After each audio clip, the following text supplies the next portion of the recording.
बहुत बहुत स्वागत आप सबका। आप देख रहे हैं न्यूज नाइट का ये बजट स्पेशल अंक। और आज का दिन बहुत महत्वपूर्ण है क्योंकि जब हम विकसित भारत के सपने को रोज देखते हैं तो उसे साकार करने की दिशा में जिस बजटीय आवंटन की और जिस दूरगामी सोच की जरूरत है वो आज के इस बजट 2024 में नजर आई जब वित्त मंत्री ने उसे संसद में प्रस्तुत किया। और तब से सुबह से हम आपको लगातार बता रहे हैं कि क्या कुछ बड़े बिंदु रहे हैं, किस तरीके से अलग अलग क्षेत्रों के विकास में ये अहम रोल अदा करेगा और किन मायनों में ये अगले 5 साल की दिशा भी तय करेगा। लेकिन आज अभी 2 घंटे में हमारे साथ जुड़ेंगे बहुत विशेष मेहमान भी जिनके साथ हम करेंगे चर्चा। लेकिन इस विशेष अंक में आपके साथ मैं हूं ममता चोपड़ा, मेरे साथ है आरिंद्र प्रताप सिंह। शुक्रिया ममता। नमस्कार दर्शकों, इसमें कोई दो राय नहीं कि बजट को लेकर सटीक विश्लेषण आप लगातार बजट के बाद से डीडी न्यूज पर देख रहे हैं और अब ये सिलसिला लगातार अभी भी जारी है। बजट जिन्होंने बनाया है ऐसे तमाम लोगों के साथ भी हमारा संवाद होगा और बजट के प्रावधानों के क्या है मायने, किस सेक्टर्स के हिस्से में क्या आया है और जो बात ममता ने कही कि विकसित भारत के संकल्प को एक आधार देने की जो कोशिश की गई है कैसे सफल होती नजर आएगी, इस तमाम बिंदुओं पर करेंगे विस्तार से बात। शुरुआत इस वक्त की सुर्खियां हेडलाइंस के साथ।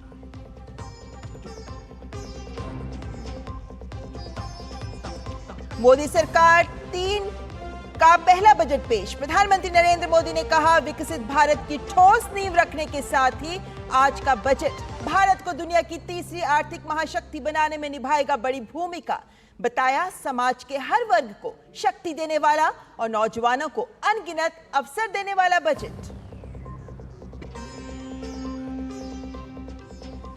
वित्त मंत्री निर्मला सीतारमण ने लगातार 7वीं बार बजट पेश कर तोड़ा मोरारजी देसाई का रिकॉर्ड। पूंजीगत व्यय के लिए 11 लाख करोड़ से ज्यादा का प्रावधान। कुर्सी बचाने वाले विपक्ष के बयान पर प्रेस वार्ता में वित्त मंत्री निर्मला सीतारमण ने इंडी गठबंधन पर बोला करारा हमला। कहा 230 सीट पाने वाले इंडी गठबंधन को नहीं है ये कहने का अधिकार। पश्चिम बंगाल समेत बजट में सभी राज्यों के विकास के लिए किए गए हैं प्रावधान। डीडी न्यूज के साथ विशेष बातचीत में वित्त मंत्री निर्मला सीतारमण ने कहा इंडस्ट्री 4.0 के लिए भारत पूरी तरह तैयार। पूरी दुनिया में भारत के युवाओं की मांग, युवाओं के कौशल विकास पर निवेश कर रही है सरकार।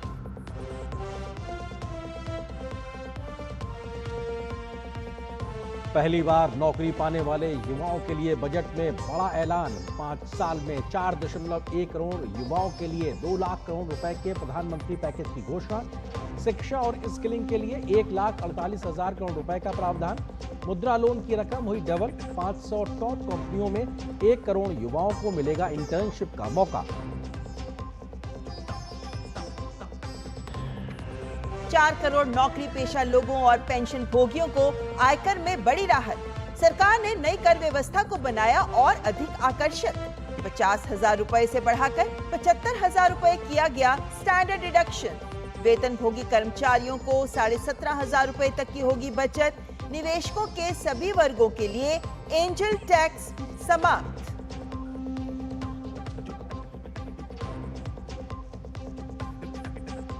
आम बजट में कृषि और किसान कल्याण के लिए बड़ी घोषणाएं। कृषि और इससे संबंधित क्षेत्रों के लिए 1.52 लाख करोड़ रुपए का प्रावधान। उच्च उपज वाली फसलों की 109 नई किस्में होंगी जारी। 1 करोड़ किसानों को प्राकृतिक कृषि के लिए मिलेगी मदद। एमएसएमई को प्रोत्साहन देने के लिए 8 नए उपायों का भी प्रस्ताव।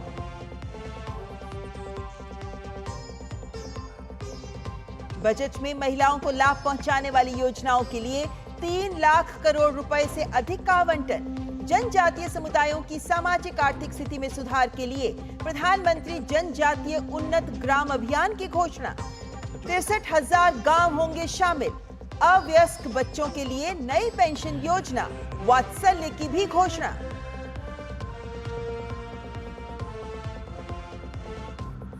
देश के पूर्वी क्षेत्र के विकास को मिलेगी नई गति। बजट में बिहार, झारखंड, पश्चिम बंगाल, ओडिशा और आंध्र प्रदेश के लिए पूर्वोदय योजना की घोषणा। योजना से इन क्षेत्रों में बुनियादी ढांचा, मानव संसाधन, रोजगार व आर्थिक विकास के अवसरों को मिलेगी नई ऊर्जा।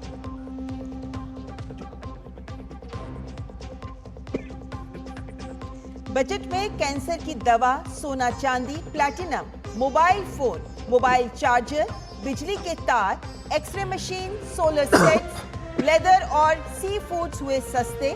मोबाइल और चार्जर पर कस्टम ड्यूटी घटकर 15%। सोने चांदी के गहनों पर कस्टम ड्यूटी हुई 6%।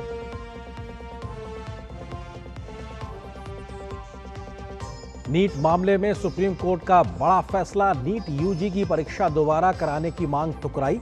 कहा पूरी परीक्षा में गड़बड़ी के पर्याप्त सबूत नहीं। जांच में किसी के दोषी पाए जाने पर होगी कार्रवाई। दोषी का रद्द होगा एडमिशन।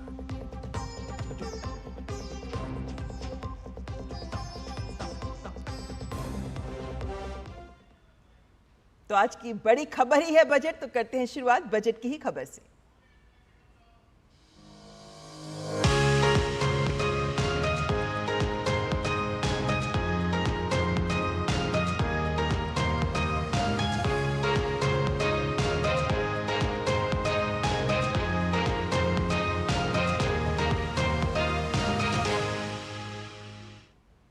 बजट 2024 अमृतकाल का बजट है, जिसमें देश को मौजूदा चुनौतियों से जूझने में सक्षम बनाने का रोड मैप स्पष्ट नजर आ रहा है। गांव, गरीब, किसान के साथ साथ महिलाओं और युवाओं के लिए रोजगार को आगे बढ़ाने वाला बजट है ये, जिसमें विकास की 9 प्राथमिकताएं रेखांकित की गई हैं। वित्त मंत्री निर्मला सीतारमण मंगलवार सुबह जब अपने सहयोगी मंत्रियों के साथ साल 2024-25 के आम बजट को पेश करने के लिए लाल रंग के पारंपरिक पिटारे को लेकर संसद भवन पहुंची तो लोगों की उम्मीदें चरम पर थीं। वित्त मंत्री के सामने थी जनता की आकांक्षाओं और उम्मीदों को पूरा करने की चुनौती, तो साथ में ही 2047 तक विकसित भारत के लक्ष्य की दिशा में तेजी से आगे बढ़ने का काम। संसद में 11 बजे वित्त मंत्री ने बजट पेश किया तो ये मोदी 3.0 का पहला और निर्मला सीतारमण का लगातार 7वां बजट था। ऑफ व्हाइट और पर्पल रंग के बॉर्डर वाली साड़ी पहने निर्मला सीतारमण ने जब अपना लाल बैग खोला तो इसमें बजट के दस्तावेज की जगह था डिजिटल बजट, जो एक टैबलेट में था। वित्त मंत्री ने अपने बजट में विकसित भारत के रोड मैप के रूप में 9 प्राथमिकताएं तय कर दी। This budget envisages sustained efforts on the following 9 priorities for generating ample opportunities for all. Number 1, productivity and resilience in agriculture. Number 2, employment and skilling. Number 3, inclusive human resource development and social justice. 4, manufacturing and services. 5, urban development. 6, energy security. 7, infrastructure. 8, innovation, research and development.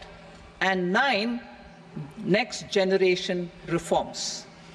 Modi सरकार के इस budget में वित्त मंत्री निर्मला सीतारमण ने कई बड़े ऐलान किए हैं।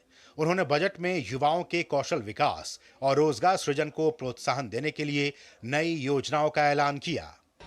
We particularly focus on employment, skilling, MSMEs and the middle class. I am happy to announce the Prime Minister's package of 5 schemes and initiatives to facilitate employment, skilling and other opportunities for 4.1 crore youth over a 5-year period. वित्त मंत्री ने देश के पूर्वी राज्यों को देश की आर्थिक वृद्धि का इंजन बनाने के लिए विशेष योजनाओं का भी ऐलान किया। Purvodaya. The states in the eastern part of the country are rich in endowments and have strong cultural traditions. We will formulate a plan, Purvodaya, for the all-round development of the eastern region of the country, covering Bihar, Jharkhand, West Bengal, Odisha and Andhra Pradesh. This will cover human resource development, infrastructure and generation of economic opportunities to make the region an engine to attain Vikasit Bharat. विकसित भारत के 4 स्तंभों के तहत वित्त मंत्री ने किसानों के लिए भी कई बड़े ऐलान किए। Priority 1, productivity and resilience in agriculture. transforming agricultural research. Our government will undertake a comprehensive review of the agricultural research setup to bring the focus on raising productivity and developing climate resilient varieties. Release of new varieties. New 109 high-yielding and climate-resilient varieties of 32 field and horticultural crops will be released for cultivation by farmers. वित्त मंत्री ने ग्रामीण विकास MSME के लिए कई ऐलान किए तो नौकरी पेशा वर्ग के लिए भी तोहफा पेश किया।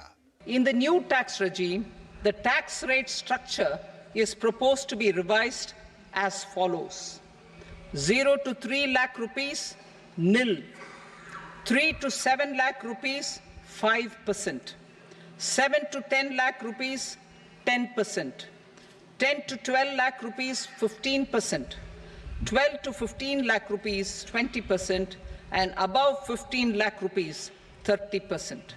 As a result of these changes, a salaried employee in the new tax regime stands to save up to 17,500 rupees in income tax. इससे पहले सुबह वित्त मंत्री निर्मला सीतारमण ने राष्ट्रपति भवन में राष्ट्रपति द्रौपदी मुर्मू से मुलाकात कर बजट की मंजूरी ली। इसके बाद संसद भवन में पीएम मोदी की अगुवाई में केंद्रीय मंत्रिमंडल की बैठक में बजट को मंजूरी दी गई। फिर यहां से वित्त मंत्री लोकसभा गई, जहां उन्होंने बजट पेश किया। कुल मिलाकर इस बजट में विकसित भारत के लक्ष्य की ओर बढ़ने के संकल्प हैं, तो तीसरी अर्थव्यवस्था बढ़ने का रोड मैप भी। पार्लियामेंट टीम के साथ ब्यूरो रिपोर्ट, डीडी न्यूज।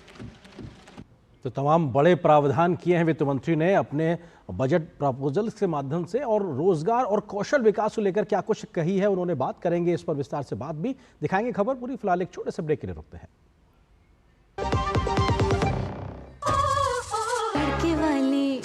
भोली भाली, मेहनत वाली, नखरे वाली, असली तड़के वाली, ये तो बड़ी समझदार, बड़ी होशियार, MDH के साथ अब जुड़ते जाओ। नई टेस्ट का असली taste, MDH ginger garlic test.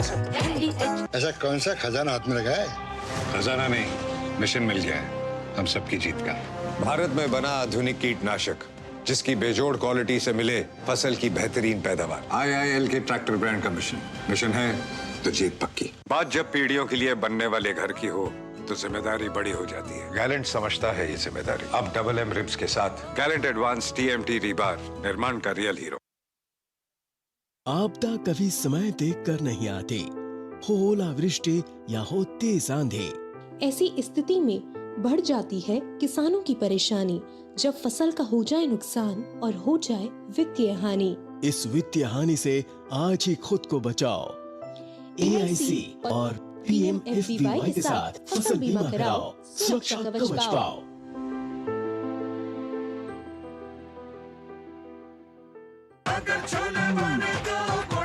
Goldy chole मसाले, जहाँ जाए रिश्ते बनाए, जहाँ जाए रिश्ते बनाए, गोल्डी मसाले।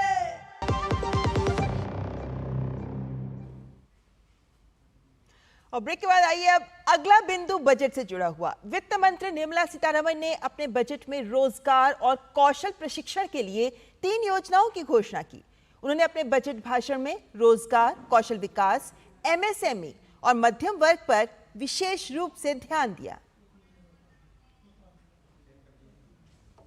वित्त वर्ष 2024-25 के बजट में सरकार ने रोजगार, कौशल प्रशिक्षण, MSME और मध्यम वर्ग पर ध्यान केंद्रित किया है।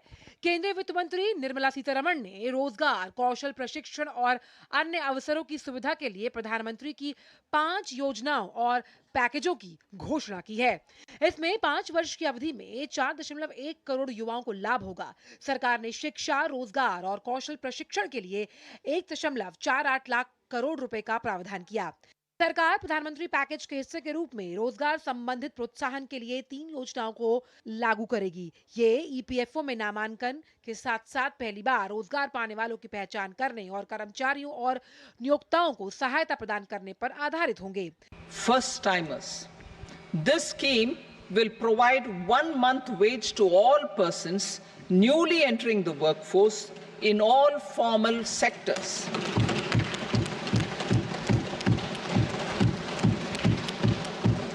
Direct benefit transfer of 1 month's salary in 3 installments to first-time employees, as registered in the EPFO, will be up to 15,000 rupees. The eligibility limit will be a salary of 1 lakh per month. The scheme is expected to benefit 210 lakh youths. सरकार ने कामगार महिलाओं की भागीदारी को बढ़ाने के लिए महिला हॉस्टल और शिशु गृह में बढ़ोतरी के साथ विशिष्ट कौशल प्रशिक्षण कार्यक्रमों का आयोजन करने और महिला स्वयं सहायता समूह उद्यमियों के लिए बाजार तक पहुंच को बढ़ावा देने के प्रयास करने की घोषणा की है। सरकार ने अगले 5 वर्षों की अवधि में 20 लाख युवाओं को कौशल प्रशिक्षण दिए जाने की भी घोषणा की है। I am happy to announce a new centrally sponsored scheme as the 4th scheme under the Prime Minister's package for skilling in collaboration with state governments and industry. 20 lakh youth will be skilled over a 5-year period. केंद्रीय वित्त मंत्री निर्मला सीतारमण ने model कौशल ऋण योजना को संशोधित करने की भी घोषणा की, जिससे प्रतिवर्ष 25,000 छात्रों को सहायता मिलने की उम्मीद है। सरकार ने बजट में उच्चतर शिक्षा के लिए 10 लाख रुपए ऋण के साथ साथ वित्तीय सहायता की घोषणा की है। इस उद्देश्य के लिए प्रतिवर्ष 1 लाख छात्रों को सीधे तौर पर ऋण राशि के लिए 3% वार्षिक ब्याज छूट के ई वाउचर्स भी दिए जाएंगे। Bureau report, DD news. तो रोजगार और कौशल प्रशिक्षण, ये 2 ऐसे बिंदु रहे हैं आर्येंद्र जिन पर फोकस इसलिए भी जरूरी है। जब हम कहते हैं कि 65% जनसंख्या हमारी युवा है, तो हमारी इस जनसंख्या, इस डेमोग्राफिक डिविडेंड का फायदा उठाना है, तो यही 2 मोर्चे हैं जिन पर काम करना जरूरी है। और इसीलिए बजट में ये प्रावधान बहुत महत्व रखते हैं, क्योंकि ये मांग भी रही इस बजट से पहले। और ये बहुत महत्वपूर्ण है और जमीनी सच्चाई को समझना होगा कि अगर हमारी डिग्री और स्किलिंग के बीच का जो गैप है, उसको अगर गैप को कम कर दिया जाए और उसके बाद में जो इंडस्ट्री की जरूरत है अगर वो स्किल दे दी जाएगी, तो सीधी सी बात है कि आपको स्किल के भरोसे आप एम्प्लॉयमेंट आप हासिल कर लेंगे। तो ये अपने आप में बहुत महत्वपूर्ण है। तो वही मोदी सरकार ने रोजगार के लिए जो योजनाएं घोषित की हैं, उसका लाभ आप कैसे ले सकते हैं, आइए आपको दिखाते हैं इस रिपोर्ट में। मोदी 3.0 सरकार के पहले बजट में मुख्य फोकस 4 श्रेणियों गरीब, महिला, युवा और किसान पर रहा। इन 4 श्रेणियों के माध्यम से सरकार ने ये सुनिश्चित करने का प्रयास किया है कि विकास का लाभ सभी वर्गों तक पहुंचे। बजट में वित्त मंत्री ने युवाओं के लिए कई महत्वपूर्ण घोषणाएं की। इनमें पहली इंटर्नशिप और पहली नौकरी पर सब्सिडी देने से लेकर प्रधानमंत्री मुद्रा योजना के तहत मिलने वाली राशि को 2 गुना करने का ऐलान शामिल है। बजट में पहली बार नौकरी पाने वाले कर्मचारियों को 1 महीने का वेतन देने की घोषणा की गई है। इस योजना के तहत पहली बार नौकरी पाने वाले कर्मचारियों को सरकार 15,000 रुपए देगी। ये रकम सीधे कर्मचारी के खाते में जाएगी। आइए समझते हैं कि ये योजना कैसे लागू की जाएगी। सब्सिडी के रूप में 1 महीने की मजदूरी, वेतन अधिकतम 15,000। योजना सभी क्षेत्र में होगी लागू। सब्सिडी पहली बार रोजगार पाने वाले को नियुक्त करने में कर्मचारियों और नियोक्ताओं की सहायता करने के लिए है। प्रति माह 1 लाख रुपए से कम मजदूरी वेतन पाने वाले व्यक्तियों के लिए योजना है। सब्सिडी का भुगतान 3 किस्त में किया जाएगा। कर्मचारी को दूसरी किस्त का दावा करने से पहले ऑनलाइन वित्तीय साक्षरता का अनिवार्य पाठ्यक्रम सीखना होगा। अगर पहली बार रोजगार पाने की नौकरी 12 महीने के भीतर खत्म हो जाती है तो सब्सिडी की राशि नियोक्ता को लौटानी होगी। योजना से प्रतिवर्ष 1 करोड़ लोग लाभान्वित होंगे। इस योजना की अवधि 2 वर्ष होगी। This kind of a subsidy giving, 1, you give the first one month salary. 2, you're also giving both for the employee and for the employer subsidy. So the applicable person for whom it is being given may even draw a wage up to 1 lakh rupees. But to the extent of 15,000 is what you're giving as a subsidy. The installments, as I said, for the first 1 month wage that you want to give will be done over 3 installments, direct into the first-time employees account. नई सरकार के गठन के बाद पहला budget पेश करते हुए वित्त मंत्री ने 5 योजनाओं और नई पहल के एक पैकेज की घोषणा की। इस पैकेज का उद्देश्य 4.1 करोड़ युवाओं को रोजगार सृजन, कौशल विकास और अन्य अवसर उपलब्ध कराना है, जिसके लिए 5 वर्ष की अवधि में 2 लाख करोड़ रुपए की केंद्रीय सहायता राशि निर्धारित की गई है। सरकार ने शिक्षा, रोजगार और कौशल विकास के लिए 1,48,000 करोड़ रुपए का प्रावधान किया है। Bureau report, DD news. तो भारतीय लोकतांत्रिक इतिहास में लगातार 7 बार वित्त मंत्री के तौर पर बजट पेश करने का रिकॉर्ड बनाने का काम एक तरीके से किया वित्त मंत्री निर्मला सीतारमण जी ने। जब उन्होंने बजट पेश किया, क्या कुछ बड़े प्रावधान निकल के आए, क्या कुछ फोकस एरिया था, या आपको सिलसिलेवार तरीके से आंकड़ों के जरिए समझाने की कोशिश करते हैं। विकास के लिए सरकार के 9 मंत्री, ये सबसे शुरुआती समय में उन्होंने 9 फोकस एरिया का जिक्र किया था। इसमें खेती में उत्पादकता बढ़ाना, रोजगार और क्षमता विकास करना, समग्र मानव संसाधन विकास और सामाजिक न्याय की ओर तेज गति से आगे बढ़ना, इस बात का जिक्र किया था। कौन से अगले पॉइंट है? इसके अलावा विनिर्माण और सेवाएं, इस पर भी फोकस एरिया दिखाई पड़ रहा था। इसके अलावा शहरी विकास और ऊर्जा सुरक्षा यानी एनर्जी सिक्योरिटी पे काम करना, इन 9 विषयों पे फोकस था। 7वां विषय था इनोवेशन, नवाचार, अनुसंधान और विकास पे फोकस है, और अगली पीढ़ी के लिए सुधार यानी कि नेक्स्ट जनरेशन के लिए नेक्स्ट जनरेशन के रिफॉर्म्स किए जाएंगे। बजट में टैक्स पर बड़ा ऐलान क्या किया गया है, आइए आपको सिलसिलेवार तरीके से बताते हैं। 0 से 3 लाख तक की कमाई पर कोई टैक्स नहीं होगा। ये नए टैक्स स्लैब बनाए गए हैं। 3 लाख तक आप पर कोई भी एक टैक्स लायबिलिटी नहीं होगी। इसके अलावा 3 से 7 लाख तक की टैक्सेबल इनकम पर, जो टैक्सेबल इनकम होती है उस पर 60% लगेगा, और 7 से 10 लाख की टैक्सेबल इनकम पर 10% का टैक्स लगेगा। 10 से 12 लाख की टैक्सेबल इनकम पर 15% का टैक्स लगेगा। ये नए टैक्स स्लैब बनाए गए, और 12 से 15 लाख पर 20% का टैक्स लगेगा। ये अपने आप में 15 लाख से अधिक की अगर आय है तो उस पर 30% टैक्स लगेगा। ये टैक्सेबल इनकम के नए स्लैब्स बनाए गए हैं, इसमें भी रियायत दी गई है। टैक्स समाधान के लिए जन विश्वास 2.0 पर काम जारी है। एक तरीके से सरकार और आम लोगों के बीच में किसी प्रकार का अगर कोई दिक्कतें हैं तो जन विश्वास के माध्यम से उस दिशा में आगे बढ़ा जाएगा। टैक्स समाधान को आगे करने के लिहाज से भी कई प्रावधान किए गए हैं। हर 6 महीने में होगी इनकम टैक्स का कानून की समीक्षा, यानी कि आप प्रोग्रेसिव तरीके से आगे बढ़ सके, इस लिहाज से भी गुंजाइश इसमें छोड़ी गई है। सोने चांदी पर कस्टम ड्यूटी में कटौती की गई है, उसका असर आज एक तरीके से साफ तौर से देखने को मिला। सोने और चांदी की कीमतों में कमी हुई है। कॉर्पोरेट टैक्स 40% से घटकर 35% कर दिया गया, यानी 5% की कटौती की गई है। एंजल टैक्स को खत्म करने का ऐलान जो कि स्टार्टअप्स को लगा करता था, वो एंजल टैक्स को खत्म कर दिया गया है, यानी बड़ी रियायत दी गई है स्टार्टअप्स युवाओं के लिए। इस दिशा में बड़ा फैसला किया गया। Short term capital gain tax की दर 20% हो गई है। यह भी फैसला आज हमने बजट भाषण में देखा है। टीडीएस भरने में देरी पर आपराधिक मामला नहीं होगा, यानी कि इसको सिंप्लीफाई करने की कोशिश की गई है। लोगों में विश्वास सरकार ने जताया है। बच्चों के लिए एनपीएस वात्सल्य योजना का ऐलान किया, यानी कि जो अभिभावक है वो अपने बच्चों के लिए वात्सल्य योजना का लाभ ले सकते हैं एनपीएस के तहत। पूर्वोत्तर योजना के लिहाज से बात की जाए तो हमारे देश का ये नक्शा, यहाँ पे ये पूर्वी राज्यों की जो नजर आ रहा है आपको, उसमें बिहार हो गया, उड़ीसा हो गया, बंगाल हो गया, ये तमाम जो राज्य हैं इनमें विकास को लेकर पूर्वोदय स्कीम में बिहार, झारखंड, उड़ीसा, आंध्र प्रदेश को शामिल किया गया है। देश के पूर्वी भाग को भी पश्चिमी भाग के तरीके से बराबर एक तरीके से विकास हो सके, उस दिशा में काम होगा। पूर्वोत्तर के राज्यों में 26,000 करोड़ के एक्सप्रेसवे और हाईवे का ऐलान किया गया, यानी इंफ्रास्ट्रक्चर पे एक बड़ा निवेश होगा और सुगमता से आने जाने की व्यवस्था की जाएगी।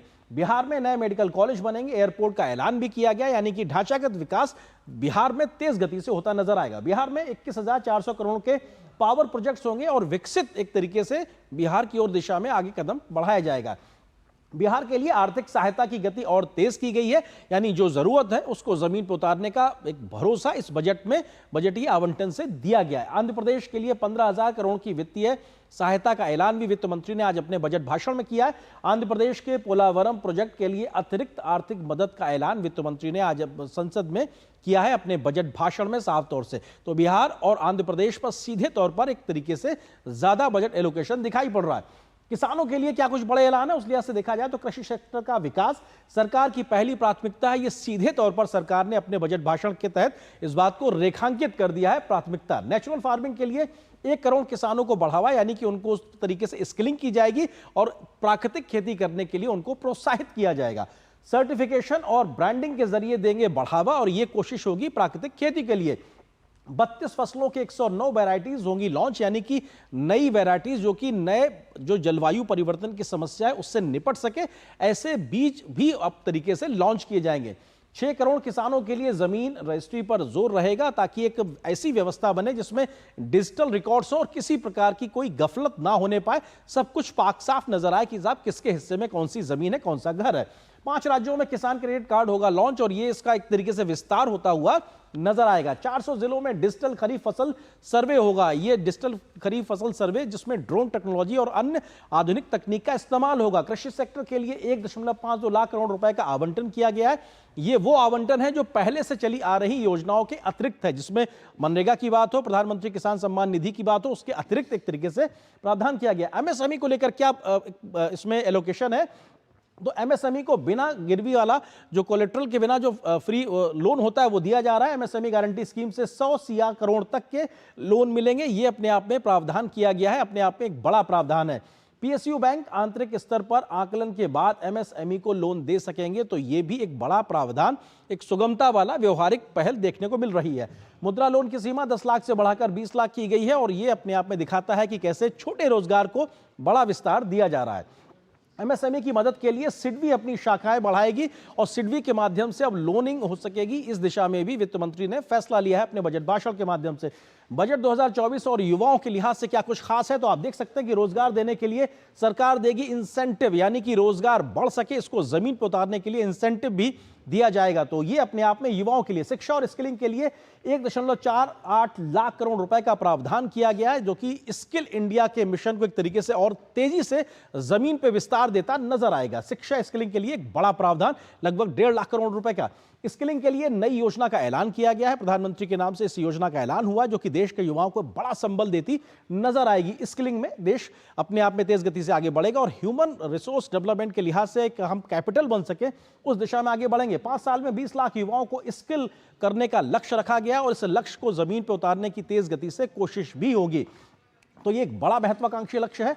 रोजगार देने के लिए सरकार 3 इंसेंटिव स्कीम लाई है और इसका ऐलान भी सरकार के द्वारा कर दिया गया है और ये बड़ा ऐलान जमीन पे बहुत जल्दी ही उतरता नजर आएगा और 3 इंसेंटिव स्कीम सरकार लाने का फैसला कर चुकी है। तो ये अपने आप में युवाओं के लिए स्किलिंग के लिहाज से एक बड़े फैसले सीधे तौर पे दिखाई पड़ रहे हैं। तो ये हमने कुछ महत्वपूर्ण बातें करी हैं इस और अपने आप में इसके अलावा भी बहुत कुछ अभी बजट में है और बजट बनाने वाली जो टीम है वित्त मंत्री और उनकी जो पूरी टीम है उसके माध्यम से हम अब समझने की कोशिश करेंगे इस विश्लेषण को। फिलहाल एक छोटे से ब्रेक के लिए रुकते हैं, बहुत जल्द हाजिर होते हैं और ये सिलसिला लगातार जारी रहेगा। बने रहिए डीडी न्यूज के साथ।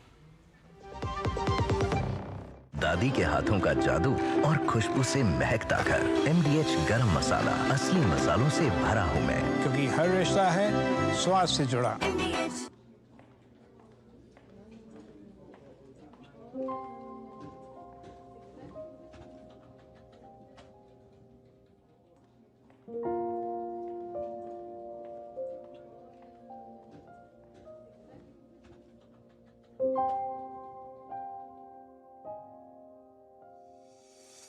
ड्रीम्स हमारी पहचान है, चाहे वो जिंदगी को नए मुकाम पर ले जाना हो या अपने सपनों को पंख देना।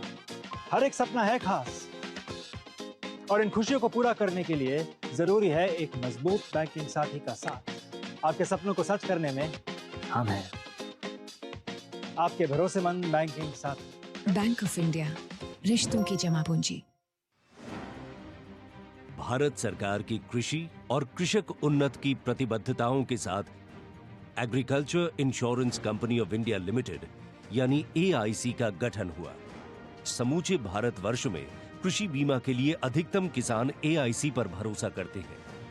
आधुनिक तरीकों से आपदा की स्थिति में कृषि एवं कृषि संपदा के नुकसान के सटीक आकलन और त्वरित भुगतान का मजबूत सिस्टम बनाया गया है, क्योंकि हर किसान के घर तक खुशियां पहुंचाने का है इरादा। हम हैं AIC। फसल हो या कृषि संपदा, बीमा सुरक्षा हमारा वादा।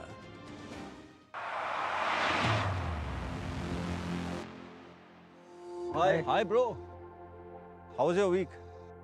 यार सिविल का तो तुझे पता ही है, same old routine. What about yours? Mine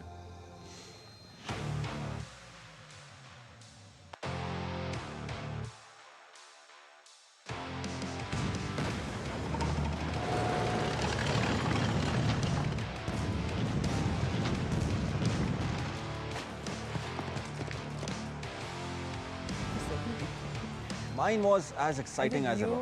We can come to you with any question. Indian Army.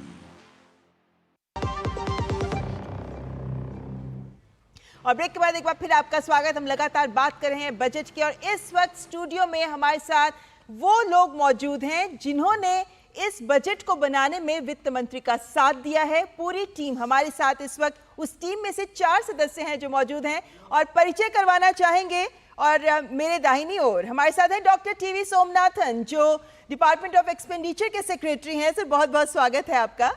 और हमारे साथ है डिपार्टमेंट ऑफ रेवेन्यू, हमारे साथ है श्री तुहिन कांता पांडे जी जो कि department of investment and public asset management के भी सेक्रेटरी हैं। तुहिन जी आपका भी बहुत बहुत स्वागत करते हैं। और हमारे साथ हैं सेक्रेटरी विवेक, डॉक्टर विवेक जोशी, आप डिपार्टमेंट ऑफ फाइनेंशियल सर्विसेज के सेक्रेटरी हैं। और हमारे साथ हैं मिस्टर अजय सेठी जो डिपार्टमेंट ऑफ इकोनॉमिक अफेयर्स के सेक्रेटरी हैं। धन्यवाद वक्त निकालने के लिए। ममता जी, ये वो टीम है जिसने प्रधानमंत्री वित्त मंत्री के साथ मिलकर के साल 2024 का 24-25 का बजट तैयार किया और न केवल बजट तैयार किया बल्कि विकसित भारत की संकल्पना जो लगातार प्रधानमंत्री कहते रहे हैं, वित्त मंत्री लगातार जिस पर फोकस करती रही हैं, इसी टीम की बदौलत आज हमें एक ऐसा बजट मिला है जो एक नींव रखता है, एक मजबूत बुनियाद रखता है भविष्य की और 2047 तक भारत को विकसित बनाने की। क्या है विजन इस मेगा बजट टीम का, सीधे उनसे समझने की कोशिश करेंगे। सबसे पहले फाइनेंस सेक्रेटरी साहब आप इसे समझने की कोशिश करते हैं कि ये जो एम्प्लॉयमेंट पर बहुत बड़ा फोकस इस बार हमें दिखाई दिया है, लगातार हमने देखा कि एंट्रीम बजट के बाद ये फुल बजट जरा भी आपको समय मिला नहीं होगा, लेकिन ये ब्रेन चाइल्ड किसका है इतना बड़ा पैकेज अनाउंस करने का 2 लाख करोड़ रुपया अगले 5 सालों में?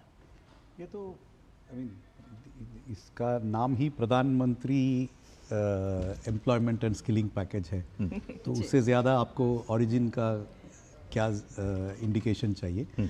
ये तो क्योंकि आज देश में जो स्थिति है वो ये है कि there are people who want jobs and there are companies who need employees. इस गैप को अच्छी तरह ब्रिज करने के लिए ये स्कीम्स हम इस बजट में लेके आए हैं, जिसमें स्किलिंग के लिए कुछ स्कीम्स हैं, एम्प्लॉयमेंट इंसेंटिव्स हैं ताकि companies, it is basically to incentivize companies to take first timers, those who have no experience, those who are coming into the job market for the first time.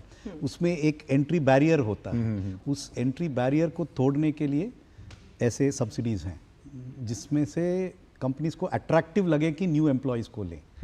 तो it's a fiscal incentive and we are hopeful that it will have a substantial effect over a period. और देखा जाए तो ये जो रोजगार में निजी क्षेत्र को आगे आने की जरूरत महसूस की जाती रही है, उसकी ओर भी एक बहुत बड़ा कदम है। लेकिन आगे बढ़ते हुए डॉक्टर विवेक जोशी आपके पास इस सवाल को लेकर आना चाहूँगी, क्योंकि रोजगार की जब बात की जाती है तो एमएसएमई एक बहुत बड़ा क्षेत्र है और मेरे को लगता है एक तीर से 2 निशाने साधने का प्रयास रहा ये कि एमएसएमई को भी बढ़ावा दे, उससे रोजगार का सृजन भी और ग्रामीण अर्थव्यवस्था को भी दम मिले।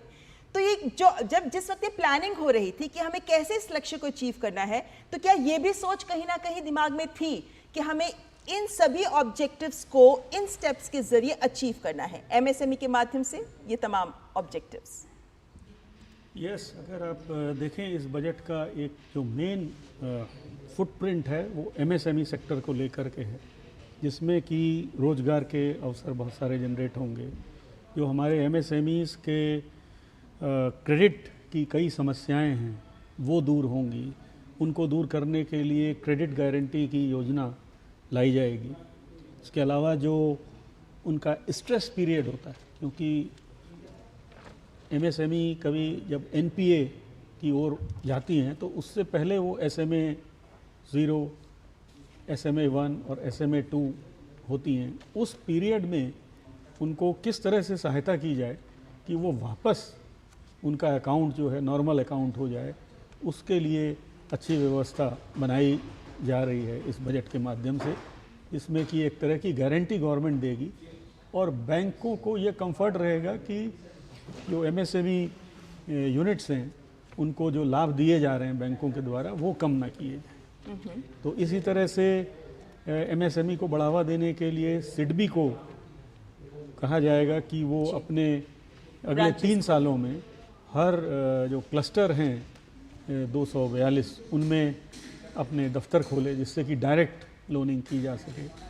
तो इस तरह के कई स्टेप्स लिए जा रहे हैं एमएसएमई के लिए। और जब हम बात करते हैं एमएसएमई की तो उसी के साथ जुड़ा होता है निर्यात, और उसकी दिशा में भी जाहिर है कि ये एक ऐसा मुद्दा रहा है निर्यात का कि इस बात को एक सवालिया चिन्ह लगता रहता है कि भाई विदेशों में जिस तरीके की हालत है, आर्थिक स्थिति जिस तरीके से अन्य देशों की है, उसके चलते भी हमारे निर्यात पर प्रभाव चढ़ रहा है, लेकिन एमएसएमई की मजबूती ना होने से भी निर्यात पे असर पड़ता है।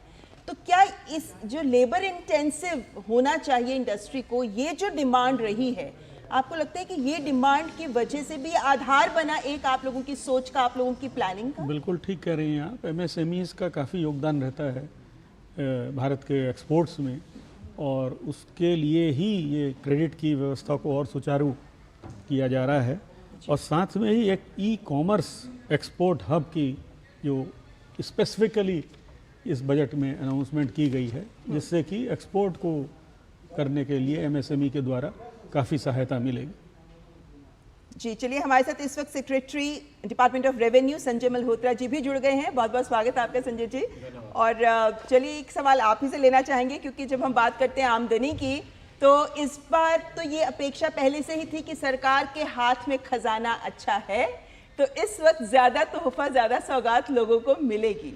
आपके लिए भी क्या कितना आसान रहा, क्योंकि जीएसटी कलेक्शंस बढ़ गई हैं, तमाम अन्य ओर से भी कलेक्शंस अच्छी आती रही हैं, कितना आसान था आपके लिए इस बजट में इस तरह की एक सोच सामने रखना कि चलिए अब तेज रफ्तार से विकास की ओर बढ़ते हैं? जी बिल्कुल, हमारे लिए हर समय ये एक जो भी हम एक अचीव करते हैं, जो भी एक माइलस्टोन अचीव करते हैं, तो वो हमारे को यही प्रेरित करता है कि हम और अधिक बेहतर करें। तो उसी सोच के साथ में इस बजट में भी हमारे प्रयास रहे हैं। वैसे मैं आपको ये बताना चाहूँगा कि इस बजट में जहाँ तक राजस्व के संबंध में प्रस्ताव हैं, हमने 3 मुख्य बातों के ऊपर में ध्यान दिया। सबसे पहला, जो कि सरकार की पहले से मंशा रही है, उद्देश्य रहा है कि किस प्रकार से हम जो हमारे कर प्रणाली है उसको हम किस प्रकार से सरल बनाएं, ताकि लोग उसको अच्छे से समझ सकें, उद्योग उसको लागू कर सकें, और जो हमारे विवाद हैं, जो हमारे मुकदमेबाजी है, वो किस प्रकार से कम हो।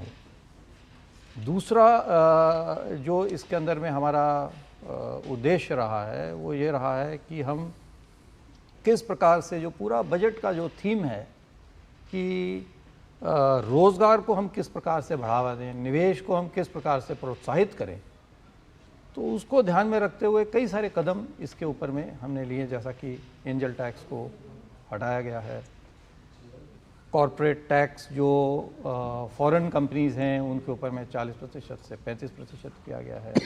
जो आयात की जो दरें हैं, जो हमारे लेबर इंटेंसिव जो सेक्टर्स हैं, जिनमें मेरीन इंडस्ट्री है, लेदर, टेक्सटाइल्स के सेक्टर्स हैं, टेलीकॉम के सेक्टर हैं, उनमें सब में जो है हमने ड्यूटीज़ को कम किया है।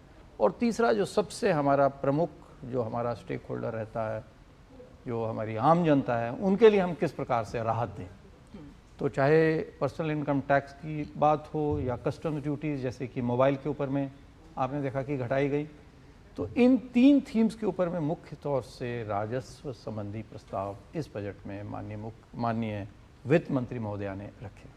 संजय सर, हम न्यू टैक्स रिजिम को लेकर आपसे सवाल करेंगे और समझेंगे कि उसके पीछे का रैशनल क्या है, लेकिन अजय से साहब मैं आपके पास आना चाहता हूँ। ग्रोथ को लेकर के हम लगातार बात कर रहे हैं, कितना बड़ा फोकस रहा है ग्रोथ इस साल के बजट में, और क्या ये विकसित भारत की एक बुनियाद रखता है, क्योंकि कल के आर्थिक समीक्षा में कहा गया है कि 7% की औसत विकास दर हम प्राप्त कर सकते हैं, तो क्या इस बजट में ये बुनियाद आपको दिखती है?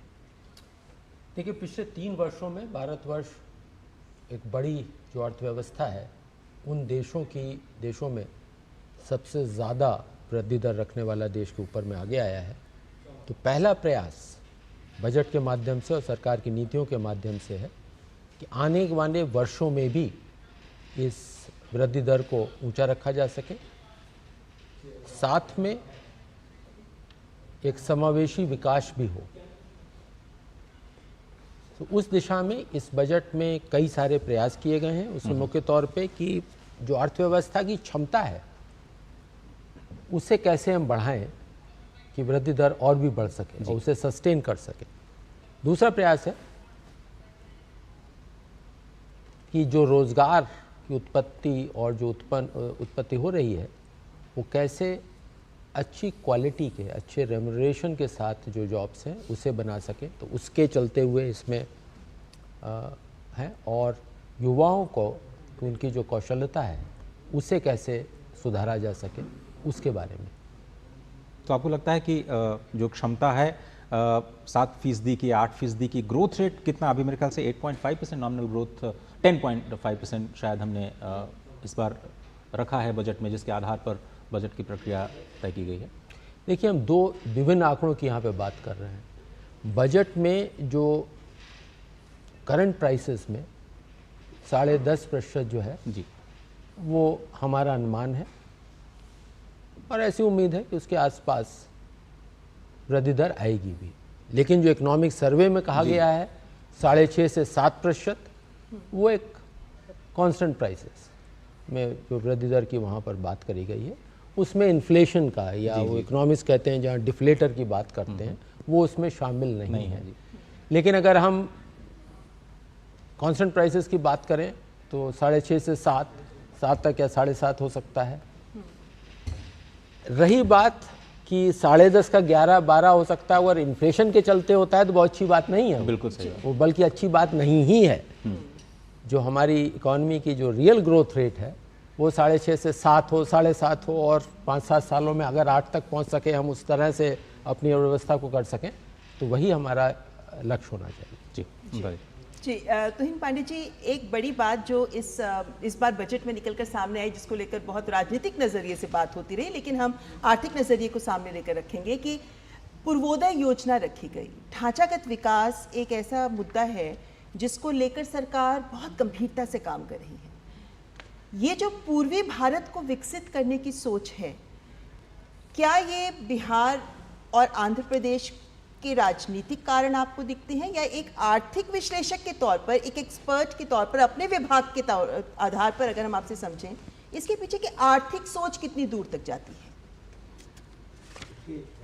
माननीय वित्त मंत्री जी ने भी उसको स्पष्ट किया था जब प्रेस कॉन्फ्रेंस में भी हुआ था कि ये जो ईस्ट है, इस पे फोकस सरकार का इसलिए भी आवश्यक है कि इस एरिया में एक तो ह्यूमन रिसोर्सेज हैं, वाटर रिसोर्सेज हैं और बहुत खनिज पदार्थ हैं, लेकिन उस हिसाब से वो विकास नहीं हुआ है जिस हिसाब से विकास होना चाहिए।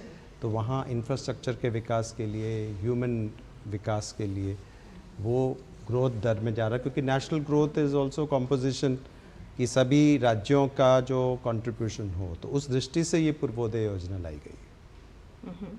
जी सोमनाथन साहब, अगर हम आपसे समझना चाहें कि जो एक्सपेंडिचर है उसको लेकर के हमने क्या रणनीति रखी है और उसके पीछे का दर्शन क्या है, इस बार जो खर्चे देश में किए जाएंगे उनकी अंडरलाइंग प्रिंसिपल क्या रखी गई? See, what we have tried to do is to keep up the focus on capital expenditure. So this year the provision of 11,11,111 crore is 17% above the actual expenditure in the previous year. That is the fourth consecutive very large increase. On the other hand, we have also tried to keep our fiscal deficit under control. So on revenue expenditure, we have maintained a lower rate of growth. Actually, the total expenditure is growing by 8.5%, even though capital expenditure is growing by 17%. तो इस वजह से हमने deficit को कम करने में सफल हुआ है. That is, our fiscal deficit is going down from what was initially projected for the current year at 5.1% has been revised to 4.9, partly because we have got some additional revenues, but also partly because we have kept tight control on expenditure. In expenditure, the priorities apart from capital expenditure have been on employment creation and rural infrastructure schemes. So employment creation, you would have seen, we have mentioned so many schemes. Provisions have been made for those schemes. Bigger provisions will be made in the coming year when they are fully operational. Okay. But there is also a large amount which will be spent on programs like Pradhan Mantri Awas Yojana, both Grameen and Shehri. Pradhan Mantri Gram Sadak Yojana, and these are schemes which will provide a lot of employment and resources in rural areas. So this is another important area. जो corridors को जोड़ा गया है कि वो भी ग्रामीण क्षेत्र में ही लोगों तक सुविधाएं पहुंचाएंगी. बिल्कुल. और क्या ये कॉन्शियस डिसीजन है सर कि बुनियादी ढांचे पर जो आप लगातार फोकस कर रहे हैं कैपेक्स के माध्यम से, उसका मल्टीप्लायर इम्पैक्ट भविष्य के ग्रोथ पर हमारा सकारात्मक पड़े? It is a conscious policy. पिछले 4 साल से ये पॉलिसी चल रहा है और आगे भी चलेगा। ऐसे इसमें एक्सप्लिसिटली मेंशन किया गया कि 3.4% of GDP is what we are spending now and this will continue. This has been indicated in the speech. तो यानी एक दूरगामी It is लक्ष्य के साथ। a long-term strategy. Every rupee spent there tends to increase our national income by more than 2 rupees. और इसके साथ में जो सर स्टेट्स को ग्रांट आप दे रहे हैं, इफेक्टिव कैपिटल एक्सपेंडिचर शायद 15 लाख करोड़ रुपए तक जाता है, और अगर उसको ऐड करें तो उसका कितना इम्पैक्ट पूरे देश के विकास पर पड़ता है? क्योंकि इकोनॉमिक समीक्षा में, आर्थिक समीक्षा में कहा गया कि राज्य सरकारों को केंद्र के साथ मिलकर काम करना पड़ेगा। It's a very large sum. The effective capital expenditure amount is extremely large, and that has grown even faster than the capital expenditure. So this is, and the states also in the last financial year greatly increased their spending on capital expenditure, which is a very welcome sign, and it means that the incentives which the center has created, ये 50 साल का जो interest free loan है, उस वजह से हमने उनको भी प्रोत्साहित किया कि आप भी कैपिटल एक्सपेंडिचर पे जोर दें, और उसके वजह से वहाँ भी ये इम्प्रूवमेंट हुआ है। और देश भर में ये ग्रोथ रेट को जो हम कह रहे हैं कि अभी 7% होगा, ये एक्सीडेंट नहीं है कि 7%, एक्सीडेंट नहीं है कि हम दुनिया में सबसे तेज रफ्तार से हम बढ़ रहे हैं। सोच समझ कर कदम उठाए it's a result of policies, it doesn't happen by accident. Right, very right. नीतिगत स्तर पर सरकार के द्वारा ऐसे निर्णय लिए जा रहे हैं जिसकी वजह से अर्थव्यवस्था को रफ्तार मिल रही है। हमारी ये चर्चा फिलहाल जारी रहेगी, लेकिन यहाँ पर वक्त तो चला एक छोटे से ब्रेक का। ब्रेक के बाद हाजिर होते हैं और लेंगे और सवाल। आपके घर के खाने में रेस्टोरेंट जैसा स्वाद ले आए MDH का शाही पनीर मसाला। पनीर को क्या मस्त बना डाला। मैं क्या जी, सब जानते हैं, जहां दिखे मारियो, अपना समझ के खा लियो। स्वाद से सबको दीवाना कर दे, दीवाना कर दे। पता का चाय, गजब का स्वाद। आपदा कभी समय देख कर नहीं आती, हो ओलावृष्टि या हो तेज आंधी। ऐसी स्थिति में बढ़ जाती है किसानों की परेशानी, जब फसल का हो जाए नुकसान और हो जाए वित्तीय हानि। इस वित्तीय हानि से आज ही खुद को बचाओ। AIC और PMFBY के साथ फसल बीमा कराओ, सुरक्षा कवच पाओ।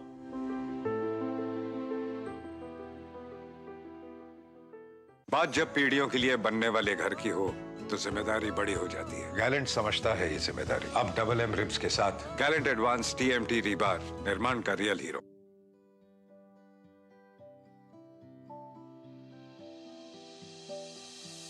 अब सही इक्विपमेंट्स के साथ आपके उपज को लाभदायक बनाइए, अपने सपनों को साकार करिए और सफलता की ओर बढ़िए।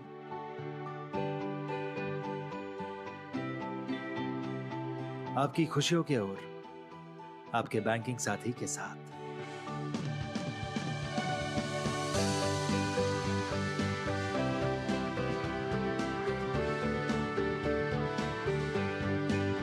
स्टार एग्री इंफ्रा के विशेष गुणों के साथ अपने सपनों को उड़ान दें। बैंक ऑफ इंडिया, रिश्तों की जमा पूंजी।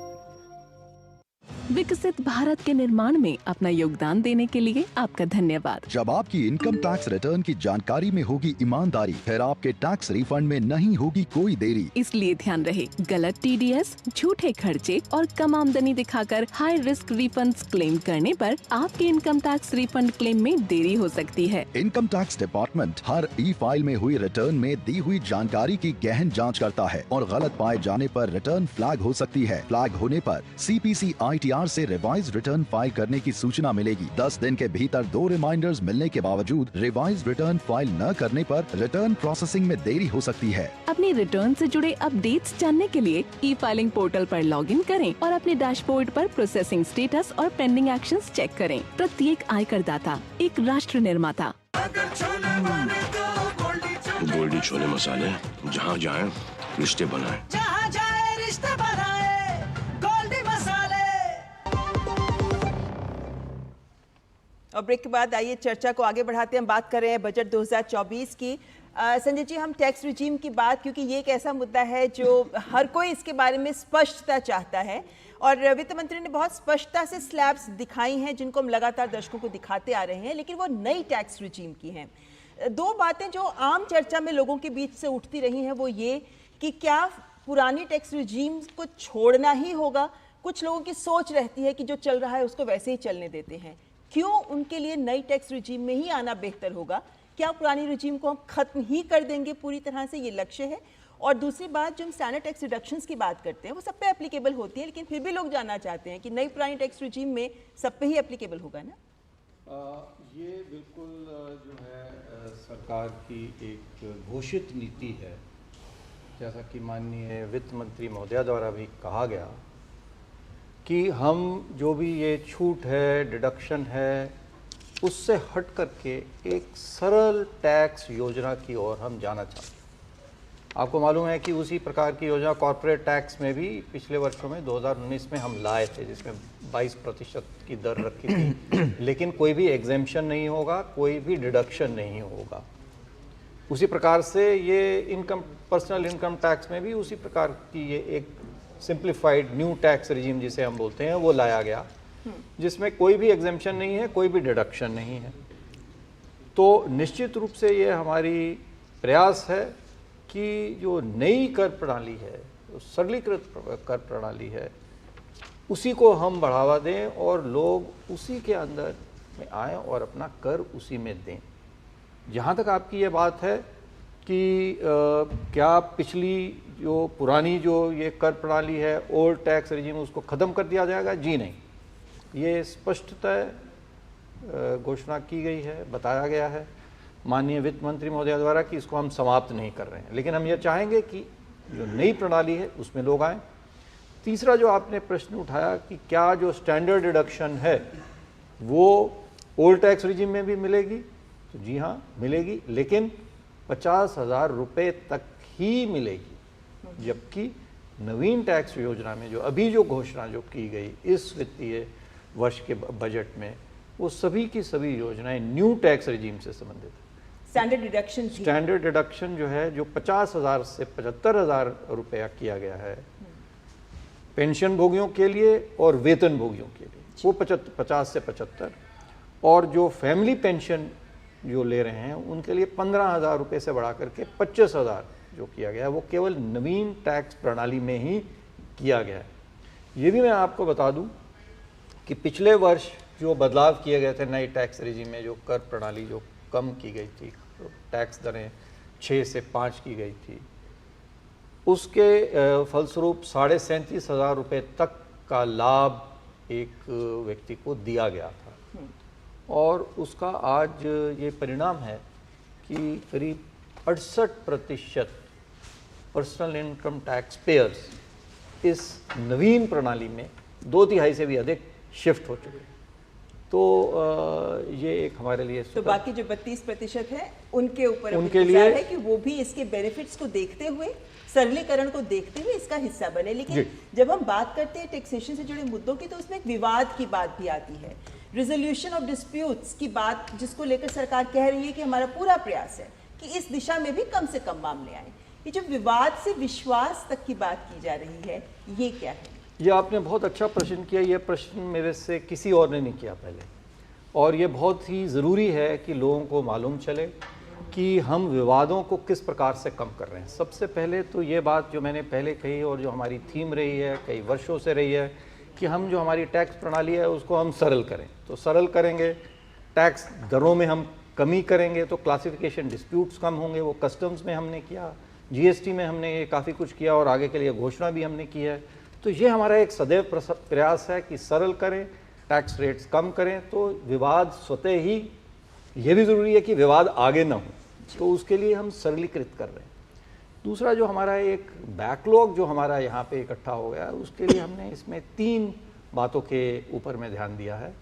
सबसे पहले, जैसा कि आपने कहा, विवाद से विश्वास स्कीम, जिस प्रकार से हम पिछली बार विवाद से विश्वास स्कीम लेकर के आए थे, उसी प्रकार, लगभग उसी प्रकार की एक विवाद से विश्वास स्कीम, जो भी अपीलें 22 जुलाई 2024 कल तक जो भी लंबित हैं किसी भी न्यायालय में या किसी भी प्राधिकरण में, किसी भी ट्राइब्यूनल या कोर्ट में यदि वो पेंडिंग है, तो वो व्यक्ति, वो टैक्स पेयर इसका लाभ प्राप्त कर सकता है। इसके लिए वो आवेदन कर सकता है और केवल उसको टैक्स देना है, उसका जो ब्याज है, जो पेनल्टी है, वो माफ़ है।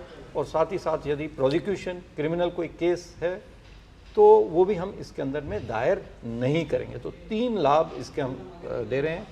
यदि वो केवल टैक्स की जो राशि है वो दे दें, हमें इससे उम्मीद है कि करीबन 50 से 70 हज़ार केसेस, मुकदमे हमारे कम होने चाहिए।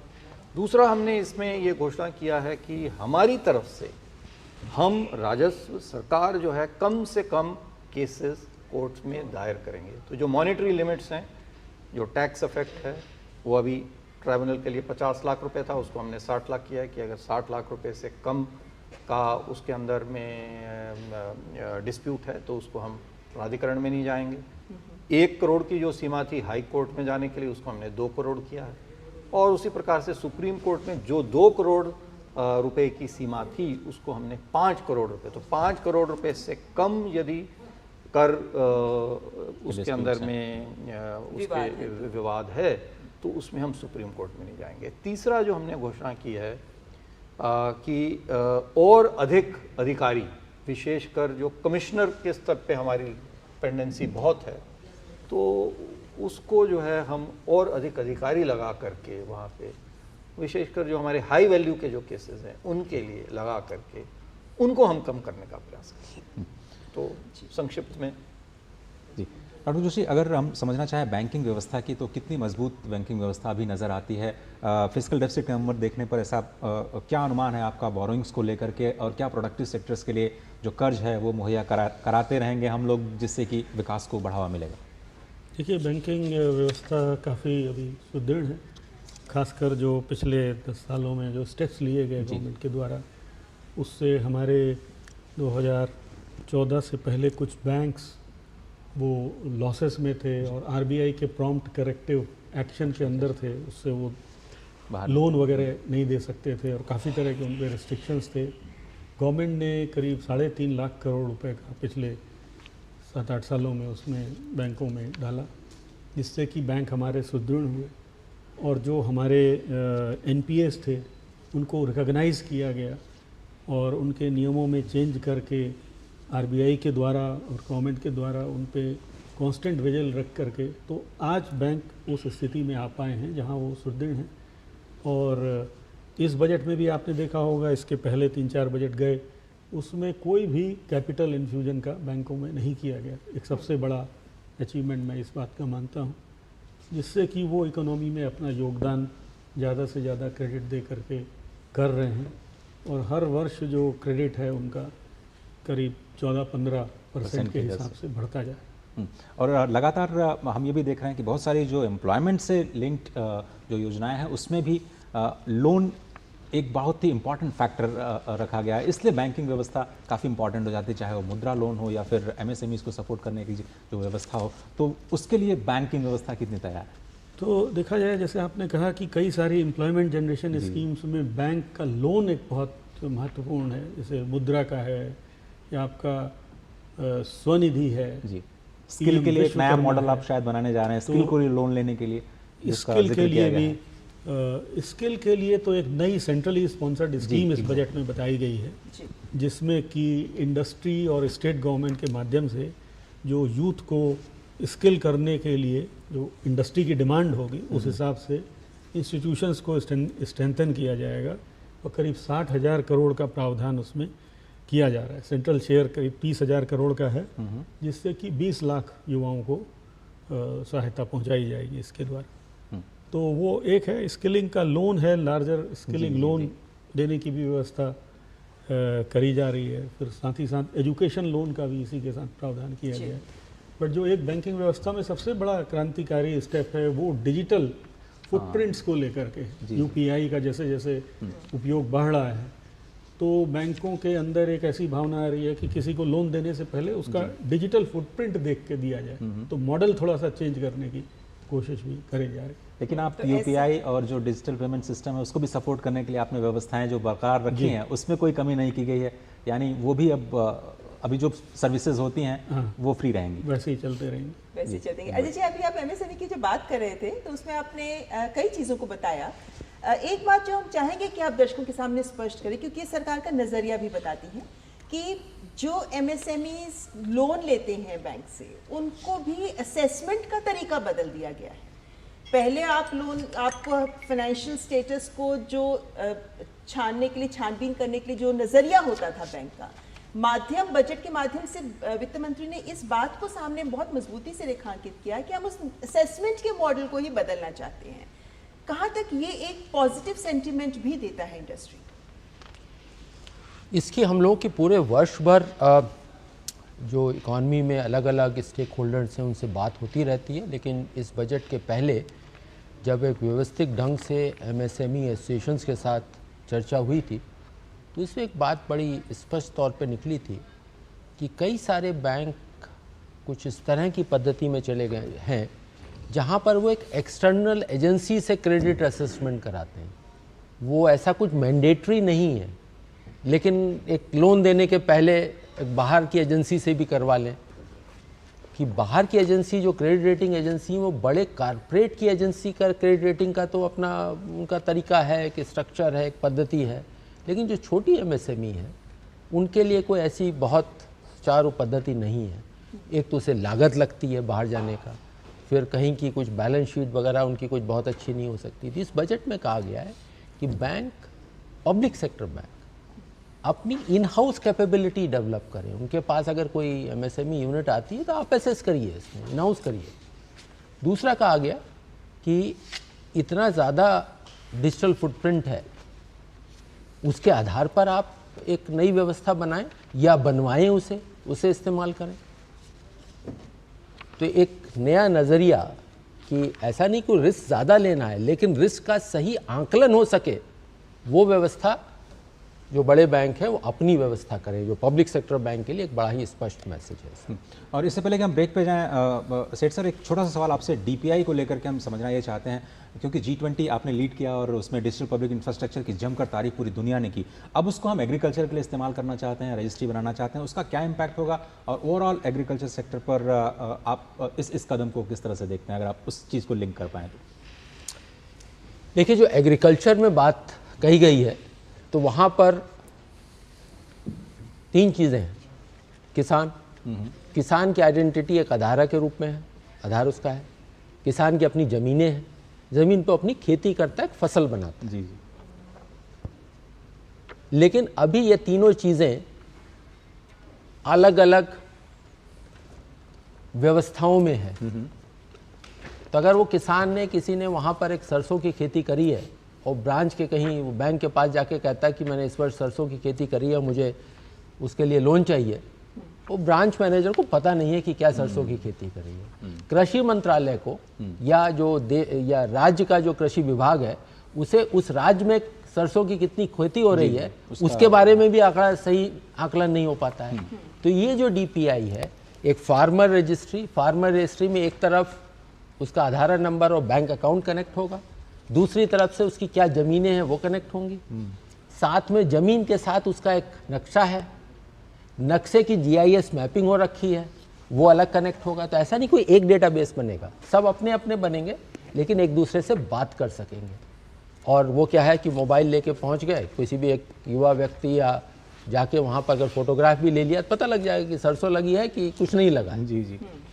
और फिर लोन लेने में सुविधा होगी। इसी तरह से उस किसान को अगर ये पता करना है कि आज क्या वातावरण में क्या होने वाला है, बारिश आ रही है, नहीं आ रही है, तो वो उसके लिए वहाँ पर उसकी फसल से संबंधित जो जानकारी है वो देने में आसानी होगी। तो एक जो यूपीआई मूवमेंट कहते हैं कि एक डिजिटल पब्लिक इंफ्रास्ट्रक्चर, सरकार क्या कर रही है, सरकार वो व्यवस्था बना देगी। उसके बाद स्टार्टअप हैं, अलग उद्यम हैं, किसान खुद अपना इनिशिएटिव लेता है, उस सब में अनुकूल होगा। और ऐसा नहीं कि राज्यों ने कर रखा है, इसमें कई राज्य से मध्य प्रदेश ने बड़ा अच्छा काम किया है, कर्नाटक ने अच्छा काम किया है, यूपी और महाराष्ट्र ने अच्छा काम किया है। तो 5-7 राज्यों काफ़ी इसमें आगे बढ़ गए। जी।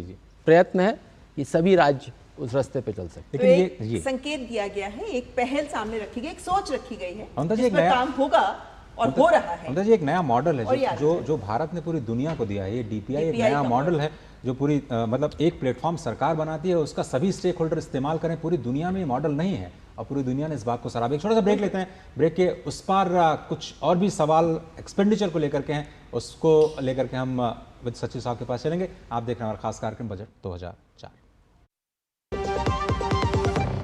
MDH का किचन किंग किचन में हो तो हम सब कुछ बना सकते हैं। बैंगन का भरता, आलू गोभी, भिंडी मसाला और भी बहुत कुछ। MDH ए संभाल कर, हाँ आई मारो पप्पा फॉरेन थी लाई આવ્યો हाँ ए सत्यानाश भाई, नुकसान कैसा भरेगा तुम? स्टॉक मार्केट में भी रिस्क उतना ही लें जितने की कैपेसिटी और रिस्क की जानकारी हो। ऑप्शंस ट्रेडिंग बहुत सोच समझ कर करें। अरे वाह दीकरा, एकदम बराबर। रिस्क समझ कर लेने का। सोच कर समझ कर इन्वेस्ट कर। क्यों प्रधान जी बड़े चमक रहे हो आजकल? ऐसा कौन सा खजाना हाथ में लगा है? खजाना नहीं, मिशन मिल गया है हम सबकी जीत का। IIL के ट्रैक्टर ब्रांड का मिशन है तो जीत पक्की। बात जब पीढ़ियों के लिए बनने वाले घर की हो तो जिम्मेदारी बड़ी हो जाती है। गैलेंट समझता है ये जिम्मेदारी। अब डबल M रिब्स के साथ गैलेंट एडवांस TMT रीबार, निर्माण का रियल हीरो।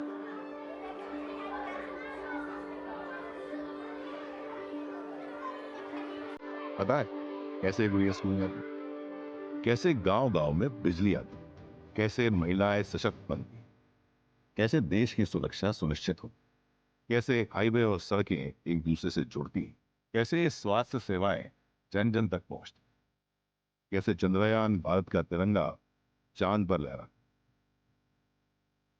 कैसे आपदा में कोई जीवन सजोता, कैसे भारत खेलों में अपना नाम रोशन।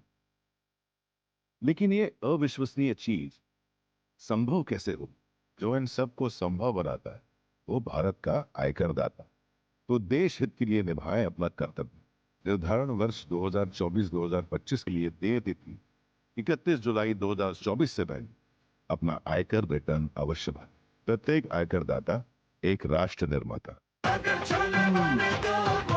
गोल्डी छोले मसाले, जहाँ जाए रिश्ते बनाए। जहाँ जाए रिश्ते बनाए, गोल्डी मसाले। स्वागत है आप सभी का। आप देख रहे हैं बजट 2024। अब इस चर्चा को आगे बढ़ाते हैं। तुहिन कांता पांडे जी, आपसे हम समझना चाहेंगे डाइवेस्टमेंट को लेकर के आप लोगों के दिमाग में क्या चल रहा है, क्योंकि सभी लोग समझना चाहते हैं शेयर बाजार तो लगातार नई ऊंचाइयां बना रहे हैं, लेकिन आप लोग उसका फायदा क्यों नहीं उठा रहे हैं? देखिए, हमारा जो दीपम हमारा डिपार्टमेंट है वो है investment and public asset management ji.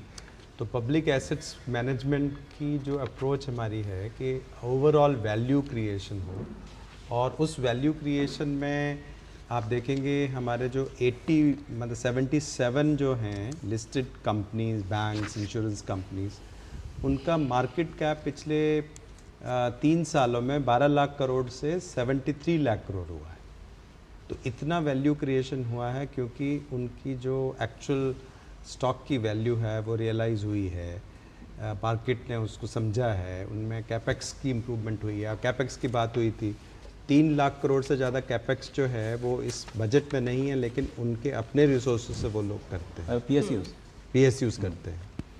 Banks में आपने बताया बहुत इम्प्रूवमेंट हुई है, उनकी मार्केट कैप बढ़ी है, शेयर वैल्यू बढ़ी है।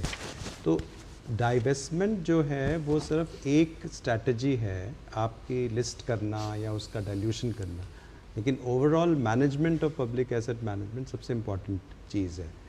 तो डाइवेस्टमेंट का जो कैलिब्रेटेड डाइवेस्टमेंट स्ट्रैटेजी हमारी उसके साथ ही चलेगी, लेकिन ओवरऑल हमारी जो स्ट्रैटेजी है वो है वैल्यू क्रिएशन। और उसमें आप देखिए जो डिविडेंड इनकम है उसमें बहुत वृद्धि हुई है, और आज नॉन टैक्स रेवेन्यू का ओवरऑल इस बजट में, कमिंग बजट में 5,45,000 करोड़ का प्रोविज़न है, जो कि पिछले जो प्रोविज़न एक्चुअल्स थे वो अबाउट 4 लाख करोड़ थे। लगभग 1.5 लाख करोड़ की वृद्धि नॉन टैक्स रेवेन्यू में हो रही है। उसमें डिविडेंड एंड प्रॉफिट्स CPSEs के हैं और dividend also from the RBI and other financial institutions. तो यहाँ से भी इनकम हो रही है। और जो डिसइन्वेस्टमेंट और एसेट मोनेटाइजेशन की रिसीट्स हैं वो हमारे मिसलेनियस कैपिटल रिसीट से आती हैं, जो लगभग 50,000 करोड़ का बजट किया गया है। तो डिसइन्वेस्टमेंट स्ट्रैटेजी जो है वो कैलिब्रेटेड वे से चलेगी, लेकिन उसका जो मूल लक्ष्य हमारा होगा वो वैल्यू क्रिएशन होगा, जिसमें कि हम उनके अच्छे परफॉर्मेंस के लिए, उनके अच्छे परफॉर्मेंस के लिए, और जिससे सबको रिवॉर्ड मिले, माइनॉरिटी शेयर होल्डर्स को भी मिले और सरकार को भी मिले। तो ऐसी व्यवस्था, ऐसी स्ट्रैटेजी हम की है। लेकिन संजय सर, फिर ये सवाल उठता है कि ये जो कैपिटल गेन टैक्स को लेकर के आपने जो निर्णय लिया वो क्यों लिया, और उसके पीछे का लॉजिक क्या है? आप क्यों short term capital gain, long term capital gain उसमें क्यों बढ़ोतरी कर रहे हैं? एसटीटी आपने क्यों लगा दिया जो F&O में ट्रेडिंग कर रहे हैं शेयर बाजार से? इसलिए मैं इस सवाल नहीं, आपने अच्छा प्रश्न पूछा है। ये जैसा कि मैंने पहले भी कहा, हमारा पूरा जो बजट का जो पूरा जो ध्यान उद्देश्य रहा है वो सरलीकरण के ऊपर में रहा है, और ये जो कैपिटल गेन्स के जो बदलाव किए गए हैं वो भी विशेषकर, वो भी मुख्यतः सरलीकरण की ओर है।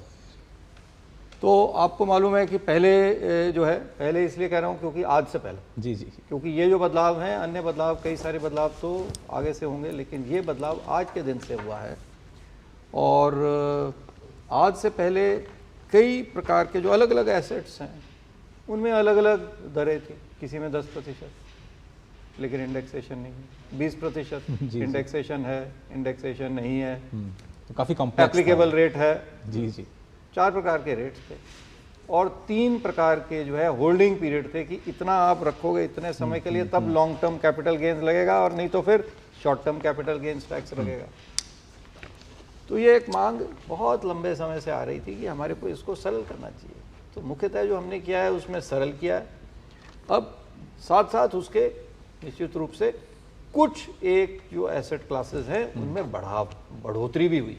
जो सिक्योरिटीज़, जो फाइनेंशियल एसेट्स जो लिस्टेड थे, इनकी long term capital gains tax rate 10% थी, जैसा कि आपको मालूम है, उसको 12.5% किया। मामूली सा एक बढ़ोतरी की गई है। यहाँ पे आपके दर्शकों को ये जानना ज़रूरी है कि ये जो बढ़ोतरी है बहुत ही मामूली बढ़ोतरी है, और ये जो मध्यम आय वर्ग के जो लोग हैं उनके लिए नहीं लागू हो रही है, क्योंकि वो इस प्रकार का टैक्स नहीं देते हैं, और यदि वो देते हैं तो 1 लाख रुपए की हमने इसके अंदर सीमा रखी हुई जी, और उस 1 लाख रुपए की सीमा को हमने अब 1.25 लाख रुपया कर दिया है, तो ये उनके ऊपर में लागू नहीं होता है। विशेषकर जो ये जो टैक्स जो दिया जा रहा है, जो धनाढ़, जो उच्च आय वर्ग के जो लोग हैं, जिनमें 1 करोड़ से अधिक, करीबन 61% जो tax long term capital gain से आया वो 1 करोड़ रुपए से जिनकी अधिक आय है उनसे जी। तो ये जो टैक्स है ये केवल मामूली सा अंतर, बाकियों के लिए भी मामूली सा बढ़ाव है। एक दूसरी बात मैं यहाँ पे स्पष्ट करना चाहूँगा इंडेक्सेशन की। ये काफ़ी जो है, ये मुझे बताया जा रहा है कि सोशल मीडिया के ऊपर में भी ये बात आ रही है कि ये जो इंडेक्सेशन का जो बेनिफिट था वो हटा दिया जी। तो ये लोग इसको नहीं समझ पा रहे हैं कि ये इंडेक्सेशन का बेनिफिट तो एक तरफ से हटा दिया है, लेकिन दूसरी ओर जो दर है उसको 20% से कम करके और 12.5% किया है। अभी मैं आपको ये उदाहरण देना चाहूँगा, क्योंकि जीता जागता आज का ही उदाहरण है, और आपके दर्शकों को ये भी जानना ज़रूरी है, क्योंकि ये बात जो है बाजार में आ रही है, तो ये स्पष्ट करना आवश्यक है। तो इसी प्रकार के, जिस प्रकार का ये आप इंटरव्यू कर रहे हैं, उसके बाद में एक इंटरव्यूअर ने कहा, साहब एक पर्सनल क्वेश्चन आपसे पूछना है। जी। मैंने कहा साहब क्या पर्सनल क्वेश्चन, तो अभी दूसरे एक इंटरव्यू में जाना है जी। तो बोला नहीं साहब ज़रूरी है, वो नंबर या तो दे दीजिए। मैंने कहा चलो जा रहे हैं नेक्स्ट इंटरव्यू में, तब तक अपन बात करते हैं, बताओ क्या हुआ जी। कि साहब मैंने जो है वो इंडेक्सेशन का लाभ आपने हटा दिया है, तो उससे क्या मेरे को तो बहुत नुकसान हो जाएगा। मैंने कहा क्यों भाई, क्या हुआ? कि साहब वो 2001 वाला बेनिफिट वो कैसे? मैंने कहा भाई आप बताओ 2005 आपने कब प्रॉपर्टी खरीदी थी? बोला साहब 2005 में। किस रेट पे खरीदी थी? बोला साहब 20 लाख रुपए में खरीदी थी। मैंने कहा आज के दिन में उसकी क्या वैल्यू होगी? बोला साहब 2 करोड़ रुपया। साहब मेरे को इंडेक्सेशन का बेनिफिट मिलेगा नहीं। मैंने कहा देखो आज भी अगर तुम बेचते तो नहीं मिलता, लेकिन जो है तुम बहुत खुशनसीब हो कि ये आज बजट आ गया, तुमने इससे पहले नहीं बेचा। क्योंकि अगर तुम बेचते तो मेरे अनुमान में ज़्यादा होता। कहता कैसे? मैंने कहा निकाला मैंने अपना जो इन्फ्लेशन है, मैंने कहा देखो पिछले 19 वर्ष में 2005 में जब तुमने खरीदा जी। और आज 3 गुना इंडेक्स जो है बढ़ा है। मतलब 20 लाख रुपया जो था उसको हम इंडेक्स करेंगे, 3 गुना करेंगे तो 60 लाख रुपया हुआ। तो 2 करोड़ पे अब तुम्हें कितना टैक्स जो है इंडेक्सेशन के साथ देना पड़ता? कहा साहब 2 करोड़ में से 60 लाख निकाल दीजिए, 1 करोड़ 40 लाख हुआ, 1 करोड़ 40 लाख रुपए पे मैं 20% देता तो 28 लाख रुपया देता साहब। मैंने कहा आप कितना दोगे? बोला साहब 2 करोड़ में से अब तो मेरे को 1 करोड़ 80 लाख पे देना पड़ेगा, क्योंकि इंडेक्सेशन नहीं है, अब तो जो है 20 लाख ही घटा सकता हूँ 1 करोड़ 80 लाख पे। तो 1,80,000 उसको थोड़ा कैलकुलेट नहीं कर पाया, कंप्यूटर अपना कैलकुलेटर से निकाल के बोला 22.5 लाख। तो मैंने कहा क्या फ़ायदा हुआ? 5.5 लाख रुपए का उसको फ़ायदा हुआ। तो ये आज का उदाहरण है, मैंने अपने मन से नहीं बनाया है। जी लाइव उसका लाइव उसका कार्ड मेरे पास पड़ा है। ये मैं बताना नहीं चाह, उसका जो है ये बताना उचित नहीं है कौन था। जी लेकिन ये जो इस प्रकार की जो संशय है लोगों के दिमाग में कि हमने इंडेक्सेशन हटा दिया है, लेकिन इंडेक्सेशन हटाया है लेकिन दर भी कम किया है, और उसको दर कम करने से वो उससे उनको ओवरऑल अधिकतर लोगों को, मैं ये बात गलत नहीं कहूँगा, अधिकतर लोगों को 90% से अधिकतर ज़्यादा लोगों को जो लंबे समय के लिए रखते हैं, क्योंकि देखिए जो प्रॉपर्टी है वो इन्फ्लेशन से कहीं अधिक दर पे बढ़ती है जी, 10, 12, 13% प्रति वर्ष के हिसाब से आराम से बढ़ती है। यदि वो 10% से अधिक दर से बढ़ रही है तो उनको इस नई प्रणाली से, नई जो हमने इंडेक्सेशन जो हटाई है उससे उनको लाभ होगा। केवल जो बहुत अच्छे से और बहुत विस्तार में आपने उदाहरण के साथ इस बात को सामने रखा। मेरे को लगता है दर्शकों को भी ये समझना जरूरी है कि ऊपरी तौर पर आपको कुछ लग सकता है कि कम या ज्यादा हो गया, लेकिन अगर थोड़ा गहराई से उस बात को समझने का प्रयास करेंगे तो फिर असली पिक्चर सामने आ सकती है। फिलहाल यहाँ पर एक ब्रेक के लिए रुकेंगे, ब्रेक के बाद ऐसी कुछ और आपके काम की बातों को लेकर हाजिर होते हैं।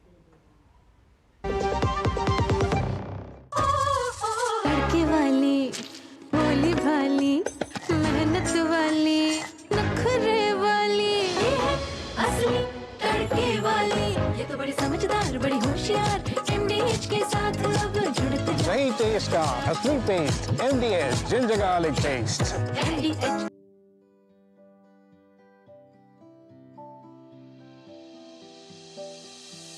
अब सही इक्विपमेंट्स के साथ आपके उपज को लाभदायक बनाइए, अपने सपनों को साकार करिए और सफलता की ओर बढ़िए।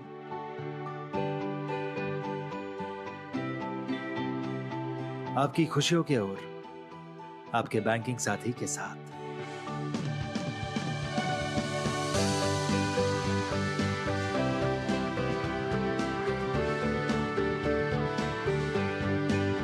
स्टार एग्री इंफ्रा के विशेष गुणों के साथ अपने सपनों को उड़ान दें।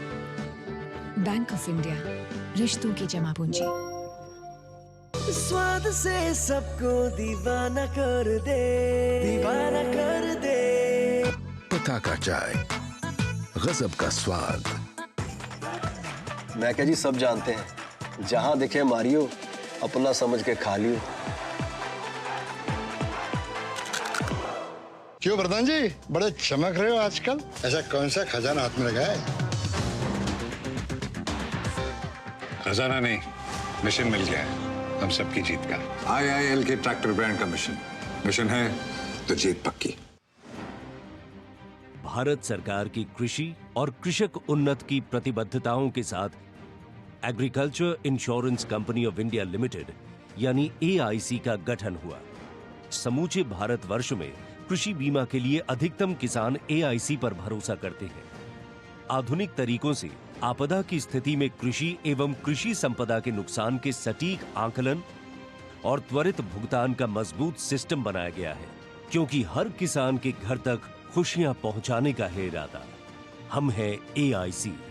फसल हो या कृषि संपदा, बीमा सुरक्षा हमारा वादा। लाल रंग इसका अपार, तीखा कम है फिर भी स्वाद। बेमिसाल बेमिसाल MDH Kashmiri. MDH Kashmiri. MDH।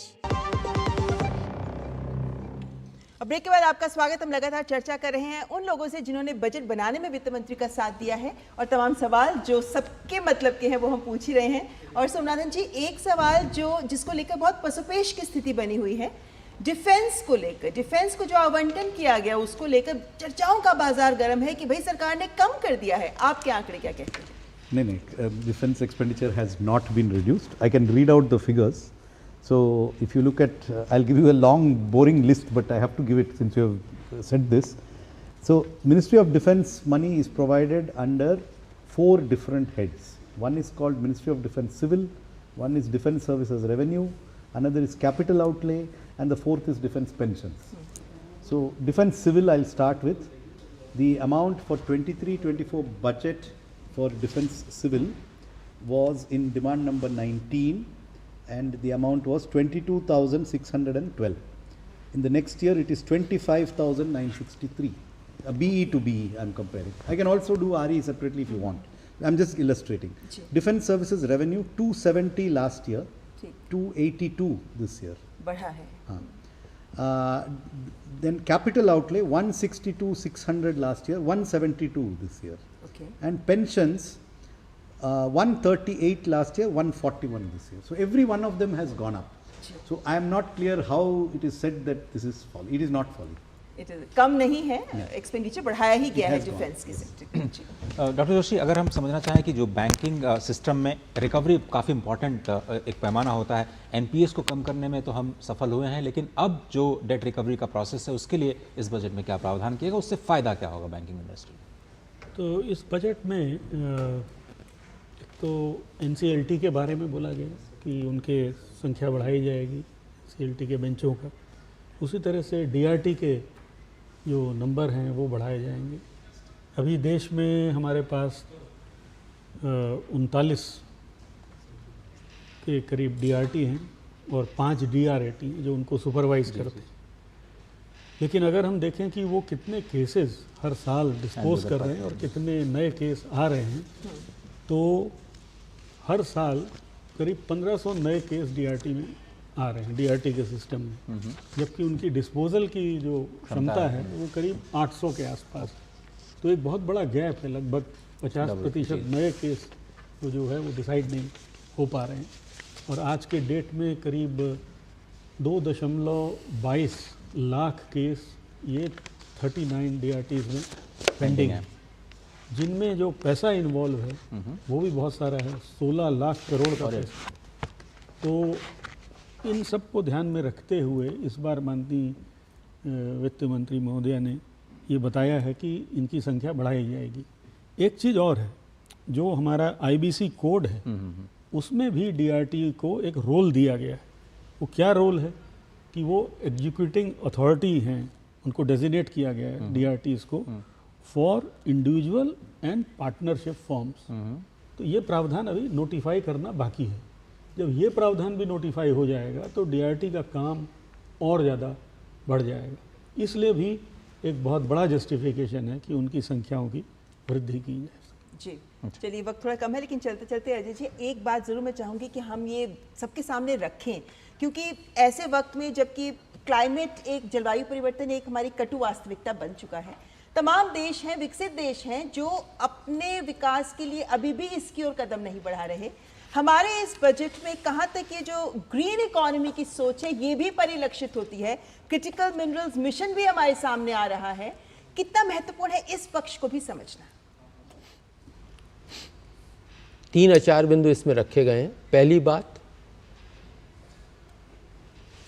Solar energy और विंड एनर्जी पे बहुत ज़्यादा जोर दिया गया है, लेकिन उसके साथ स्टोरेज चाहिए। अभी तक हम बैटरी स्टोरेज पे ध्यान दे रहे थे, लेकिन इस बजट में कहा गया कि जो पम्प्ड स्टोरेज होता है, जो हाइड्रो पावर प्लांट्स होते हैं, उसमें करा जा सके। एक तो पहला ये है। दूसरा, न्यूक्लियर एनर्जी अगले के दशकों, आने वाले दशकों में बहुत ज़्यादा इम्पॉर्टेंट हमारे लिए रहेगी।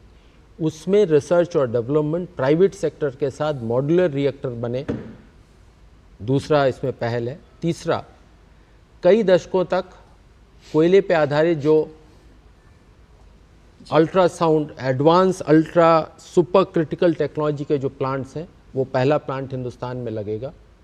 और आखिरी चीज़ जो इसमें है वो जो टैक्सोनॉमी, क्लाइमेट फाइनेंस की टैक्सोनॉमी, इसका जो वर्गीकरण है और उसके जो स्टैंडर्ड्स हैं, हमारी अर्थव्यवस्था के हिसाब से हम उसके स्टैंडर्ड्स बनाएंगे, जिससे कि जो विदेशी निवेशक हैं वो समझ सकें कि हम जब क्लाइमेट फाइनेंस की बात करते हैं तो उसका हमारा मतलब क्या होता है। ये इसका चलिए, तो इस चर्चा में बहुत बहुत धन्यवाद आप सभी लोगों का शामिल होने के लिए। संजय मल्होत्रा जी, बहुत शुक्रिया आपने वक्त निकाला स्टूडियो में आने के लिए। अजय सेठ साहब, बहुत बहुत धन्यवाद। डॉक्टर जोशी, बहुत शुक्रिया। टीवी सोमनाथन साहब, हमेशा की तरह गाइड करने के लिए बहुत बहुत शुक्रिया। तुहिन कांता पांडा जी, आपका भी धन्यवाद इस प्रोग्राम में शामिल होने के लिए। तो फिलहाल एक छोटा सा ब्रेक लेते हैं। ब्रेक के उस पार कुछ और भी बड़ी खबरें। बजट को हम लगातार आपके लिए सिंप्लीफाई कर रहे हैं। मुझे लगता है कि इससे बेहतरीन पैनल आपको आज के दिन फिलहाल कहीं नहीं मिला होगा। आप देख रहे हैं बजट 2024। अब आया असली स्वाद। अब आया स्वाद। जब स्वाद के पड़े हो लाले तो MDH का चंकी चाट मसाला डालें। MDH का चंकी चाट मसाला। MDH।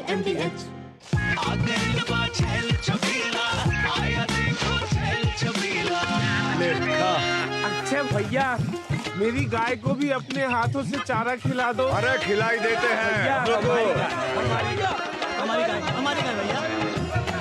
क्या हो गया? पूरा का पूरा गांव यहाँ आ गया। अच्छा भैया, इसी हाथ से चारा खिलाते हो, तभी तो आपके गाय भैंसों की ब्याज सबसे ज्यादा है। अरे पगले, ये चमत्कार इस हाथ का नहीं, हाथ में जो कपिला पशु आहार है उसका है, जो पशुओं की सेहत अच्छी रखता है और ब्याज भी बढ़ाता है। ले जाओ।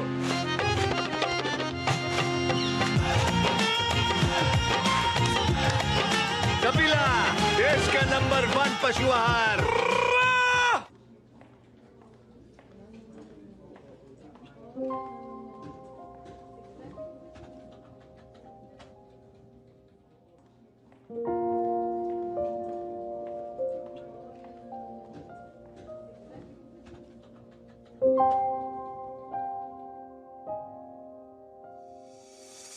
ड्रीम्स हमारी पहचान है, चाहे वो जिंदगी को नए मुकाम पर ले जाना हो या अपने सपनों को पंख देना। हर एक सपना है खास और इन खुशियों को पूरा करने के लिए जरूरी है एक मजबूत बैंकिंग साथी का साथ। आपके सपनों को सच करने में हम हैं, आपके भरोसेमंद बैंकिंग साथी। बैंक ऑफ इंडिया, रिश्तों की जमा पूंजी। बात जब पीढ़ियों के लिए बनने वाले घर की हो तो जिम्मेदारी बड़ी हो जाती है। गैलेंट समझता है ये जिम्मेदारी। अब डबल एम रिब्स के साथ गैलेंट एडवांस TMT रीबार, निर्माण का real hero. Hi bro, how is your week?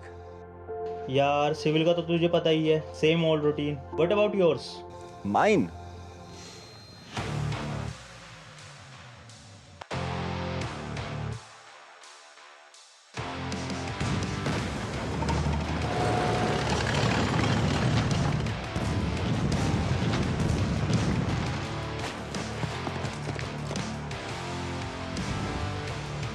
Mine was as exciting as ever. Join the Indian Army. चुटकुला समझ नहीं आया? समझ तो ये नहीं आता कि खेत धान का या खरपतवार का। तो इसमें समझना क्या है दोस्त? ले आओ धान के खरपतवारों का स्पेशलिस्ट ग्रीन लेबल। IIL के ट्रैक्टर ब्रांड का ग्रीन लेबल, धान के खरपतवारों का स्पेशलिस्ट। भारत सरकार की कृषि और कृषक उन्नत की प्रतिबद्धताओं के साथ agriculture insurance company of India limited यानी AIC का गठन हुआ। समूचे भारतवर्ष में कृषि बीमा के लिए अधिकतम किसान AIC पर भरोसा करते हैं। आधुनिक तरीकों से आपदा की स्थिति में कृषि एवं कृषि संपदा के नुकसान के सटीक आकलन और त्वरित भुगतान का मजबूत सिस्टम बनाया गया है, क्योंकि हर किसान के घर तक खुशियां पहुंचाने का है इरादा। हम हैं AIC। फसल हो या कृषि संपदा, बीमा सुरक्षा हमारा वादा। गोल्डी छोले मसाले, जहाँ जाएं रिश्ते बनाएं। जहाँ जाए रिश्ते बनाए, गोल्डी मसाले। और ब्रेक के बाद आइए बजट से जुड़ी कुछ बातों को आपके सामने रखते हैं, क्योंकि बजट में बात की गई है पूर्वोदय योजना की, क्योंकि पूर्वी भारत में है देश के विकास का इंजन बनने की क्षमता। पिछले साल प्रधानमंत्री का ये कथन सामने आया था और इस बार बजट में भी ये परिलक्षित होता दिख रहा है, जब पूर्वी राज्यों में विकास को गति देने की विशेष पहल तथा आवंटन किया गया है। बिहार, झारखंड, पश्चिम बंगाल, उड़ीसा और आंध्र प्रदेश जैसे पूर्व के राज्यों के विकास के लिए पूर्वोदय योजना की घोषणा की गई है। केंद्रीय वित्त मंत्री निर्मला सीतारमण ने मंगलवार को जब बजट पेश किया तो खास ध्यान पूर्वी भारत के राज्यों के विकास पर केंद्रित रहा। इसके साथ देश के अति पिछड़े राज्यों के विकास को लेकर भी इस बजट में वित्त मंत्री ने कई घोषणाएं की हैं। वित्त मंत्री की तरफ से बिहार, झारखंड, पश्चिम बंगाल, ओडिशा और आंध्र प्रदेश जैसे पूर्व के राज्यों के विकास के लिए पूर्वोदय स्कीम की घोषणा की गई है। इसके तहत मानव संसाधन विकास, बुनियादी विकास पर ध्यान दिया जाएगा। Purvodaya The states in the eastern part of the country are rich in endowments and have strong cultural traditions. We will formulate a plan, Purvodaya, for the all-round development of the eastern region of the country, covering Bihar, Jharkhand, West Bengal, Odisha, and Andhra Pradesh. This will cover human resource development, infrastructure and generation of economic opportunities to make the region an engine to attain Vikasit Bharat. पूर्वी क्षेत्र में शामिल बिहार से विशेष राज्य के दर्जे की मांग लंबे अरसे से की जा रही है। इस योजना में उसके लिए कई सौगातें दी गई हैं। इसके साथ ही अमृतसर कोलकाता औद्योगिक कॉरिडोर के तहत गया में औद्योगिक केंद्र बनाया जाएगा। सांस्कृतिक केंद्रों को आधुनिक आर्थिक केंद्र के रूप में विकसित किया जाएगा। इस मॉडल को विकास भी, विरासत भी का नाम दिया जाएगा। इसके अलावा रोड कनेक्टिविटी बढ़ाई जाएगी।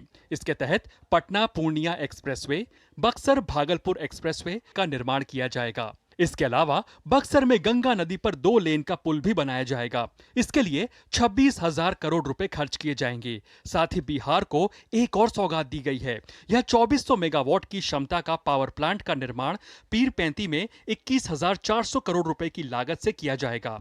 न्यू एयरपोर्ट, मेडिकल कॉलेज भी बिहार में बनाए जाएंगे। कैपिटल निवेश के लिए भी बिहार को मदद दी जाएगी। बिहार के मुख्यमंत्री नीतीश कुमार केंद्र के फैसले से बेहद खुश हैं। हम लोगों ने शुरू से कह दिया था ये या बिहार को विशेष तौर पर मदद करिए इसके लिए। अब उसी में उन लोगों ने कई चीज़ों का मदद करने का घोषणा कर दिया है। हम लोगों को जो हम लोग इतना काम कर रहे हैं तो उसमें अगर केंद्र से बहुत सारे चीज़ों में और ज़्यादा अतिरिक्त मदद मिलेगा तो फायदा होगा। तो विशेष राज्य का दर्जा बहुत उनका था कि पहले से बंद कर दिया गया इसके, तो उसके चलते एक सहायता के लिए बिहार के विकास के लिए मदद होना चाहिए। मदद होना चाहिए बिहार को, तो वो तो करना शुरू कर दिया। इसके साथ ही इस बजट में आंध्र प्रदेश के विकास के लिए भी सरकार ने अपना पिटारा खोलते हुए कई सौगातों की घोषणा की है। राज्य में राजधानी की जरूरत को स्वीकार करते हुए केंद्र राज्य सरकार को अलग अलग एजेंसियों के माध्यम से सहयोग देगा। इसके लिए इस वित्त वर्ष में 15,000 करोड़ रुपए की व्यवस्था की गई है। निर्मला सीतारमण ने कहा है कि पोलावरम सिंचाई परियोजना को भी सरकार पूरा करने जा रही है।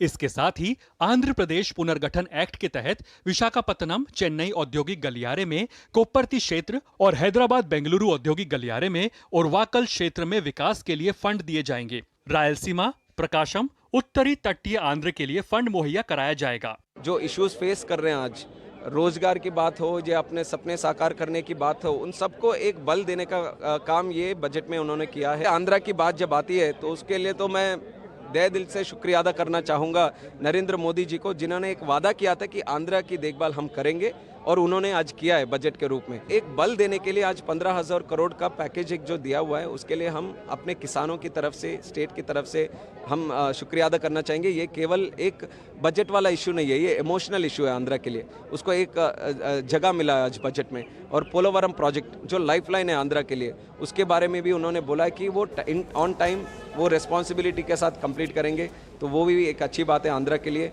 वित्त मंत्री की तरफ से झारखंड, पश्चिम बंगाल, ओडिशा जैसे पूर्व के राज्यों के विकास के लिए भी कदम उठाए गए हैं। Bureau report, DD news. चलिए छोटा सा ब्रेक लेते हैं। ब्रेक के उस पार कुछ और भी खबरें हैं और बजट 2024 को लगातार हम आपके लिए सरल बनाने की कोशिश कर रहे हैं। आपके घर के खाने में रेस्टोरेंट जैसा स्वाद ले आए MDH का शाही पनीर मसाला। पनीर को क्या मस्त बना डाला।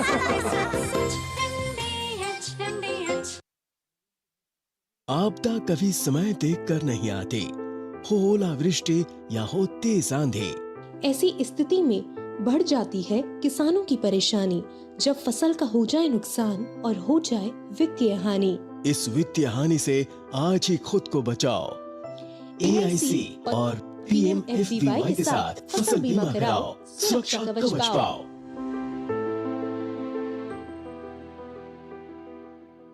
बात जब पीढ़ियों के लिए बनने वाले घर की हो तो जिम्मेदारी बड़ी हो जाती है। गैलेंट समझता है ये जिम्मेदारी। अब डबल एम रिब्स के साथ गैलेंट एडवांस TMT रीबार निर्माण का रियल हीरो। ए संभाल कर हाँ, आई मारो पप्पा फॉरेन थी लाई आव्यो हाँ। ए सत्यानाश भाई, नुकसान कैसा भरेगा तुम? स्टॉक मार्केट में भी रिस्क उतना ही लें जितने की कैपेसिटी और रिस्क की जानकारी हो। ऑप्शंस ट्रेडिंग बहुत सोच समझ कर करें। अरे वाह दिकरा, एकदम बराबर। रिस्क समझ कर लेने का। सोच कर समझ कर इन्वेस्ट कर। Sir 50,000 advance. पर इतना कैश तो हम नहीं लाए। और आज बैंक भी बंद है। इलाज है डिजिटल पेमेंट का आसान सा डोज। लेकिन अरे घबराइए मत, सावधानी के साथ करेंगे तो कोई साइड इफेक्ट भी नहीं होगा। फोन लाइए मुझे, यहाँ फोन लगाइए। डिजिटल पेमेंट से लेन देन हो सकता है आसान, सुरक्षित और तेज। मैंने तो इन्हें डिजिटल पेमेंट सिखा दिया है। आपने, क्योंकि RBI कहता है कि डिजिटल पेमेंट अपनाओ, औरों को भी सिखाओ। विकसित भारत के निर्माण में अपना योगदान देने के लिए आपका धन्यवाद। जब आपकी इनकम टैक्स रिटर्न की जानकारी में होगी ईमानदारी, फिर आपके टैक्स रिफंड में नहीं होगी कोई देरी। इसलिए ध्यान रहे, गलत TDS, झूठे खर्चे और कम आमदनी दिखाकर हाई रिस्क रिफंड्स क्लेम करने पर आपके इनकम टैक्स रिफंड क्लेम में देरी हो सकती है। इनकम टैक्स डिपार्टमेंट हर फाइल में हुई रिटर्न में दी हुई जानकारी की गहन जाँच करता है और गलत पाए जाने पर रिटर्न फ्लैग हो सकती है। फ्लैग होने पर CPC ITR से रिवाइज रिटर्न फाइल करने की सूचना मिलेगी। 10 दिन के भीतर 2 रिमाइंडर्स मिलने के बावजूद रिवाइज रिटर्न फाइल न करने पर रिटर्न प्रोसेसिंग में देरी हो सकती है। अपनी रिटर्न से जुड़े अपडेट्स जानने के लिए E-फाइलिंग पोर्टल पर लॉगिन करें और अपने डैशबोर्ड पर प्रोसेसिंग स्टेटस और पेंडिंग एक्शंस चेक करें। प्रत्येक आयकर दाता एक राष्ट्र निर्माता। गोल्डी छोले मसाले, जहाँ जाए रिश्ते बनाए। जहाँ जाए रिश्ते बनाए, गोल्डी मसाले। स्वागत है आप सभी का। आप देख रहे हैं बजट 2024 और प्रधानमंत्री नरेंद्र मोदी ने केंद्रीय बजट 2024-25 पर प्रतिक्रिया व्यक्त करते हुए इसे रोजगार का सृजन करने वाला बताया। उन्होंने कहा कि आज का बजट भारत को दुनिया की तीसरी आर्थिक ताकत बनाने में बड़ी मदद करेगा। आज का बजट नए अवसर, नई ऊर्जा लेकर आया है। ये ढेर सारे नए रोजगार, स्वरोजगार के अवसर लेकर आया है। ये बेटर ग्रोथ और ब्राइट फ्यूचर लेकर आया है। आज का बजट भारत को दुनिया की तीसरी सबसे बड़ी आर्थिक ताकत बनाने के उस पूरी प्रक्रिया में कैटलिस्ट का काम करेगा। विकसित भारत की एक ठोस नींव रखेगा।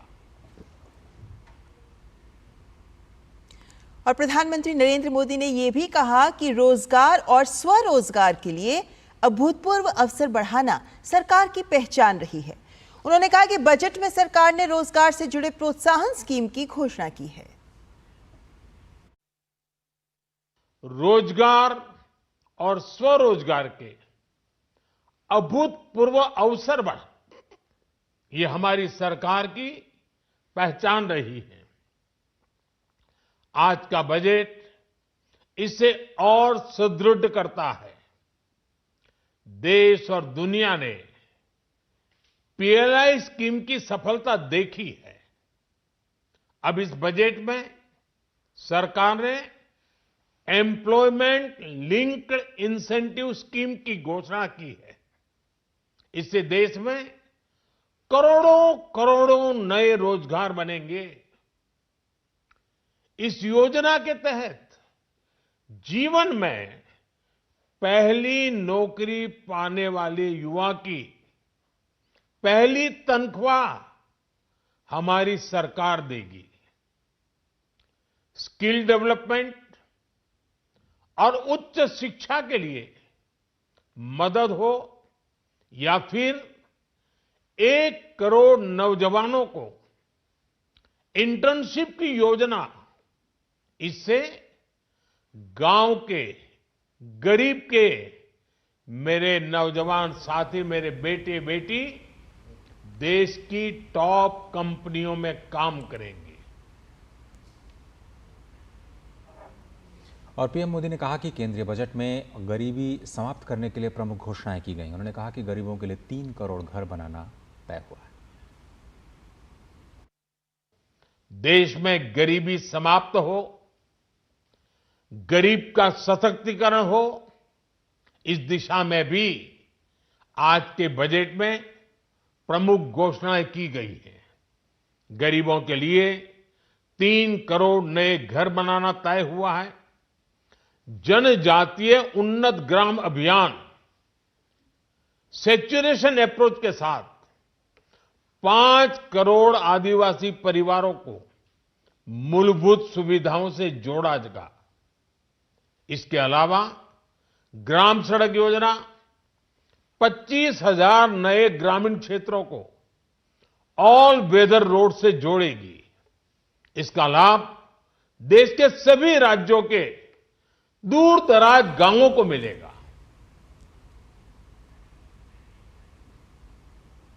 अब बजट को आ रही प्रतिक्रियाएं आगे भी आपको दिखाएंगे, लेकिन उससे पहले यहां वक्त एक ब्रेक का।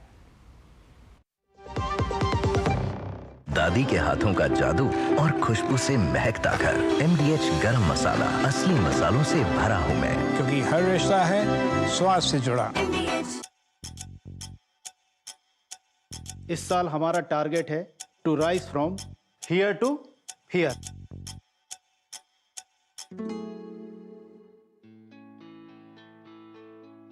किसी भी बिजनेस को सक्सेसफुल बनाने के लिए वक्त के साथ अपग्रेड करना बहुत जरूरी होता है।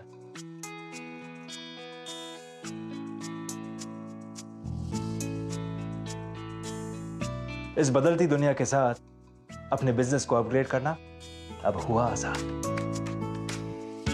पेश है आपका अपना भरोसेमंद साथी bank of India MSME loan.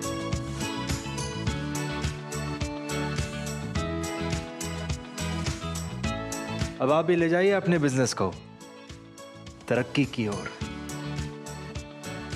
Bank of India, रिश्तों की जमा पूंजी। बात जब पीढ़ियों के लिए बनने वाले घर की हो तो जिम्मेदारी बड़ी हो जाती है। गैलेंट समझता है ये जिम्मेदारी। अब MM रिब्स के साथ गैलेंट एडवांस TMT रीबार, निर्माण का रियल हीरो। ऐसा कौन सा खजाना हाथ में लगा है? खजाना नहीं, मिशन मिल गया है हम सबकी जीत का। भारत में बना आधुनिक कीटनाशक जिसकी बेजोड़ क्वालिटी से मिले फसल की बेहतरीन पैदावार। IIL के ट्रैक्टर ब्रांड का मिशन है तो जीत पक्की। जल्दी टिफिन पैक करो। राजू, मोबाइल छोड़ो। अरे दीदी, वो बैंक का नंबर चाहिए, रिफंड ही नहीं आया है। मिल गया। अब भी कॉल करता हूँ दीदी। बिना नंबर जांचे? अक्सर जालसाज बैंक की नकली वेबसाइट और फर्जी नंबर से पैसों की धोखाधड़ी करते हैं। तो फिर सही नंबर? बैंक की ऑफिशियल वेबसाइट या तो कार्ड। आपने तो बचा लिया दीदी। काम से नहीं। RBI कहता है, सही वित्तीय बर्ताव करे आपका बचाव। लाल रंग इसका अपार, तीखा कम है फिर भी स्वाद। बेमिसाल, बेमिसाल, MDH Kashmiri. MDH Kashmiri. MDH। और ब्रेक के बाद बजट में आ रहे कुछ और प्रतिक्रियाओं को आपके सामने रखना चाहेंगे, क्योंकि मोदी 3.0 सरकार का पहला बजट पेश किया गया है आज, और केंद्रीय मंत्रियों ने इसका जोरदार स्वागत किया है। इसे रोजगार, शिक्षा, स्किलिंग और ग्रामीण विकास को बढ़ाने वाला बजट करार दिया गया है। मोदी 3.0 सरकार के पहले बजट का मुख्य जोर गरीब, महिला, युवा और किसान रहा। सरकार ने यह सुनिश्चित करने की कोशिश की कि इसके द्वारा सबका विकास संभव हो सके। केंद्रीय मंत्री धर्मेंद्र प्रधान ने कहा कि बजट में रोजगार, शिक्षा और स्किलिंग पर विशेष जोर दिया गया है। वहीं केंद्रीय कृषि मंत्री शिवराज सिंह चौहान ने कहा कि बजट से ग्रामीण विकास होगा और किसानों की जिंदगी बदलेगी। केंद्रीय स्वास्थ्य मंत्री और भाजपा के राष्ट्रीय अध्यक्ष JP नड्डा ने कहा कि यह बजट मातृशक्ति और कृषि विकास और रोजगार के सृजन के प्रति समर्पित बजट है। वहीं केंद्रीय मंत्री गिरिराज सिंह ने कहा कि जो लोग बिहार को स्पेशल स्टेटस नहीं मिलने का मजाक उड़ा रहे थे, उनके लिए ये करारा तमाचा है। तो वहीं केंद्रीय मंत्री ललन सिंह बजट में बिहार के लिए किए गए विशेष प्रावधान से गदगद नजर आए। इस बजट में ये चारों सेक्टर के लिए एम्प्लॉयमेंट, स्किलिंग, एमएसएमई और मिडिल क्लास, ये 4 फोकस एरिया है। इसमें विशेषकर किसान, गरीब, महिलाएं, युवा और मध्यम वर्ग के कल्याण पर विशेष रूप से ध्यान दिया गया है। विकसित भारत की आधारशिला रखने वाला बजट है। यह सर्वस्पर्शी, सर्वसमावेशी और गरीब महिलाओं के लिए भी, युवाओं और अन्नदाता वर्ग के कल्याण के साथ साथ इंडस्ट्री और इंफ्रास्ट्रक्चर को मजबूती प्रदान कर देने वाला दूरदर्शी बजट है। हमें लगभग बिहार को वो सारी चीजें दी गई और बिहार के साथ साथ अन्य राज्यों को भी इसमें रखा गया है। और सबसे ज्यादा मैं कहूंगा कि उद्यमियों के लिए, जो नौजवानों के लिए, जो एमएसएमई के लिए जो इसमें किया गया है। बिहार के को विकसित करने की दिशा में आदरणीय प्रधानमंत्री नरेंद्र मोदी जी ने एक बहुत ही सार्थक और मजबूत कदम उठाया है। और सिर्फ बिहार नहीं बल्कि पूर्वोत्तर के जो पूर्वोदय योजना चला के माध्यम से उन्होंने पूर्वी भारत के जो राज्य हैं उनको विकसित करने की दिशा में एक साहसिक कदम उठाया है। मैं मानता हूं कि विकसित भारत के निर्माण में ये एक मजबूत नींव की तरह इस बजट को देखा जा सकता है। मोदी 3.0 के पहले बजट पर उत्तर प्रदेश के मुख्यमंत्री योगी आदित्यनाथ ने कहा कि वित्त मंत्री ने एक सर्वसमावेशी बजट पेश किया है। ये बजट 140 करोड़ भारतीयों की आशाओं, आकांक्षाओं और अमृतकाल के संकल्पों को पूर्ण करने वाला सिद्ध होगा। तो वहीं मध्य प्रदेश के मुख्यमंत्री मोहन यादव ने इसे विकसित भारत के आधार पर प्रस्तुत बजट करार दिया।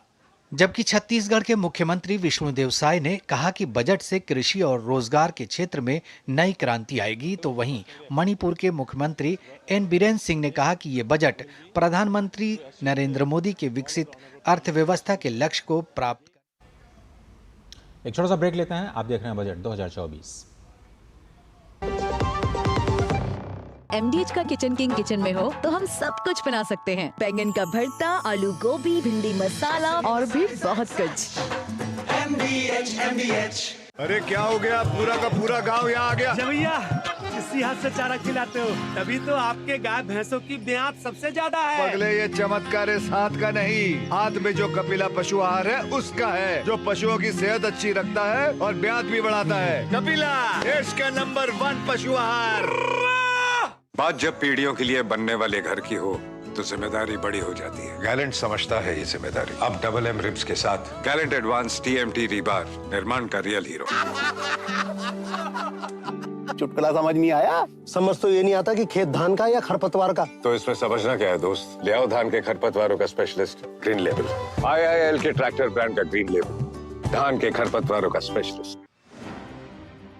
भारत सरकार की कृषि और कृषक उन्नत की प्रतिबद्धताओं के साथ agriculture insurance company of India limited यानी AIC का गठन हुआ।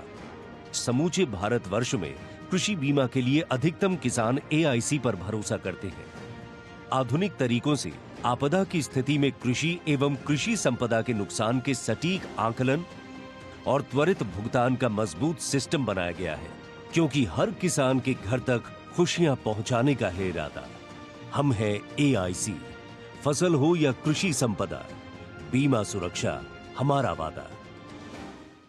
विकसित भारत के निर्माण में अपना योगदान देने के लिए आपका धन्यवाद। जब आपकी इनकम टैक्स रिटर्न की जानकारी में होगी ईमानदारी, फिर आपके टैक्स रिफंड में नहीं होगी कोई देरी। इसलिए ध्यान रहे, गलत TDS, झूठे खर्चे और कम आमदनी दिखाकर हाई रिस्क रिफंड्स क्लेम करने पर आपके इनकम टैक्स रिफंड क्लेम में देरी हो सकती है। इनकम टैक्स डिपार्टमेंट हर E-फाइल में हुई रिटर्न में दी हुई जानकारी की गहन जाँच करता है और गलत पाए जाने पर रिटर्न फ्लैग हो सकती है। फ्लैग होने पर CPC ITR ITR से रिवाइज रिटर्न फाइल करने की सूचना मिलेगी। 10 दिन के भीतर 2 रिमाइंडर्स मिलने के बावजूद रिवाइज रिटर्न फाइल न करने पर रिटर्न प्रोसेसिंग में देरी हो सकती है। अपने रिटर्न से जुड़े अपडेट्स जानने के लिए ई फाइलिंग पोर्टल पर लॉगिन करें और अपने डैशबोर्ड पर प्रोसेसिंग स्टेटस और पेंडिंग एक्शंस चेक करें। प्रत्येक आयकर दाता एक राष्ट्र निर्माता।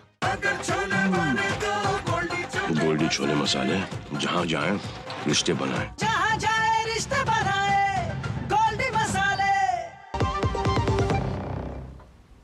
और इस कार्यक्रम के अंत में बजट से हटकर बात नीट की कर लेते हैं। एक महत्वपूर्ण खबर, क्योंकि नीट पर सुप्रीम कोर्ट ने बड़ा फैसला सुनाते हुए नीट यूजी की परीक्षा दोबारा कराने से इनकार कर दिया है और शीर्ष न्यायालय ने कहा है कि पूरी परीक्षा में गड़बड़ी होने के पर्याप्त सबूत नहीं है।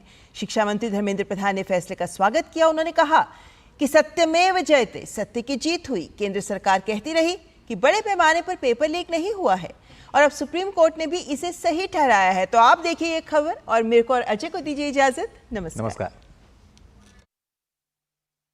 नीट मामले में सुप्रीम कोर्ट ने बड़ा फैसला सुनाते हुए नीट यूजी की परीक्षा दोबारा कराने की मांग ठुकरा दी है। अदालत में दायर याचिकाओं में परीक्षा में गड़बड़ियों का हवाला देकर परीक्षा रद्द करने की मांग की गई थी। मुख्य न्यायाधीश ने कहा कि पूरी परीक्षा में गड़बड़ी होने के पर्याप्त सबूत नहीं मिले हैं। मुख्य न्यायाधीश ने कहा कि 1,08,000 सीटों के लिए 23 लाख से ज्यादा छात्रों ने परीक्षा में हिस्सा लिया। इस वक्त कोर्ट के सामने जो मटेरियल रखा गया है उसे यह साबित नहीं होता है कि परीक्षा की शुचिता प्रभावित हुई है। उन्होंने कहा कि डेटा से यह नहीं लगता है कि सिस्टमिक ब्रीच हुआ है या पूरी परीक्षा की गरिमा प्रभावित हुई है। सुप्रीम कोर्ट की बेंच ने कहा कि अगर जांच के दौरान कोई दोषी पाया जाता है तो उसके खिलाफ कार्रवाई की जाएगी। ऐसी स्थिति में उसका एडमिशन रद्द कर दिया जाएगा। वहीं एक सवाल के 2 सही जवाब होने के विवाद में सुप्रीम कोर्ट ने IIT दिल्ली की कमेटी द्वारा बताए गए उत्तर को सही माना। NTA ने दोनों में से कोई भी उत्तर देने वाले स्टूडेंट को अंक दिए थे। अब केवल एक विकल्प को सही मानने पर NTA को दोबारा मेरिट लिस्ट जारी करनी पड़ेगी। हम माननीय सर्वोच्च न्यायालय की इस फैसला का स्वागत करते हैं। हमने शुरू से ही कहा है, हमारी प्राथमिकता देश की स्टूडेंट्स है, देश की विद्यार्थी है। उनकी भविष्य के साथ कोई खिलवाड़ ना हो, उनकी हितों को हानि ना हो पाए,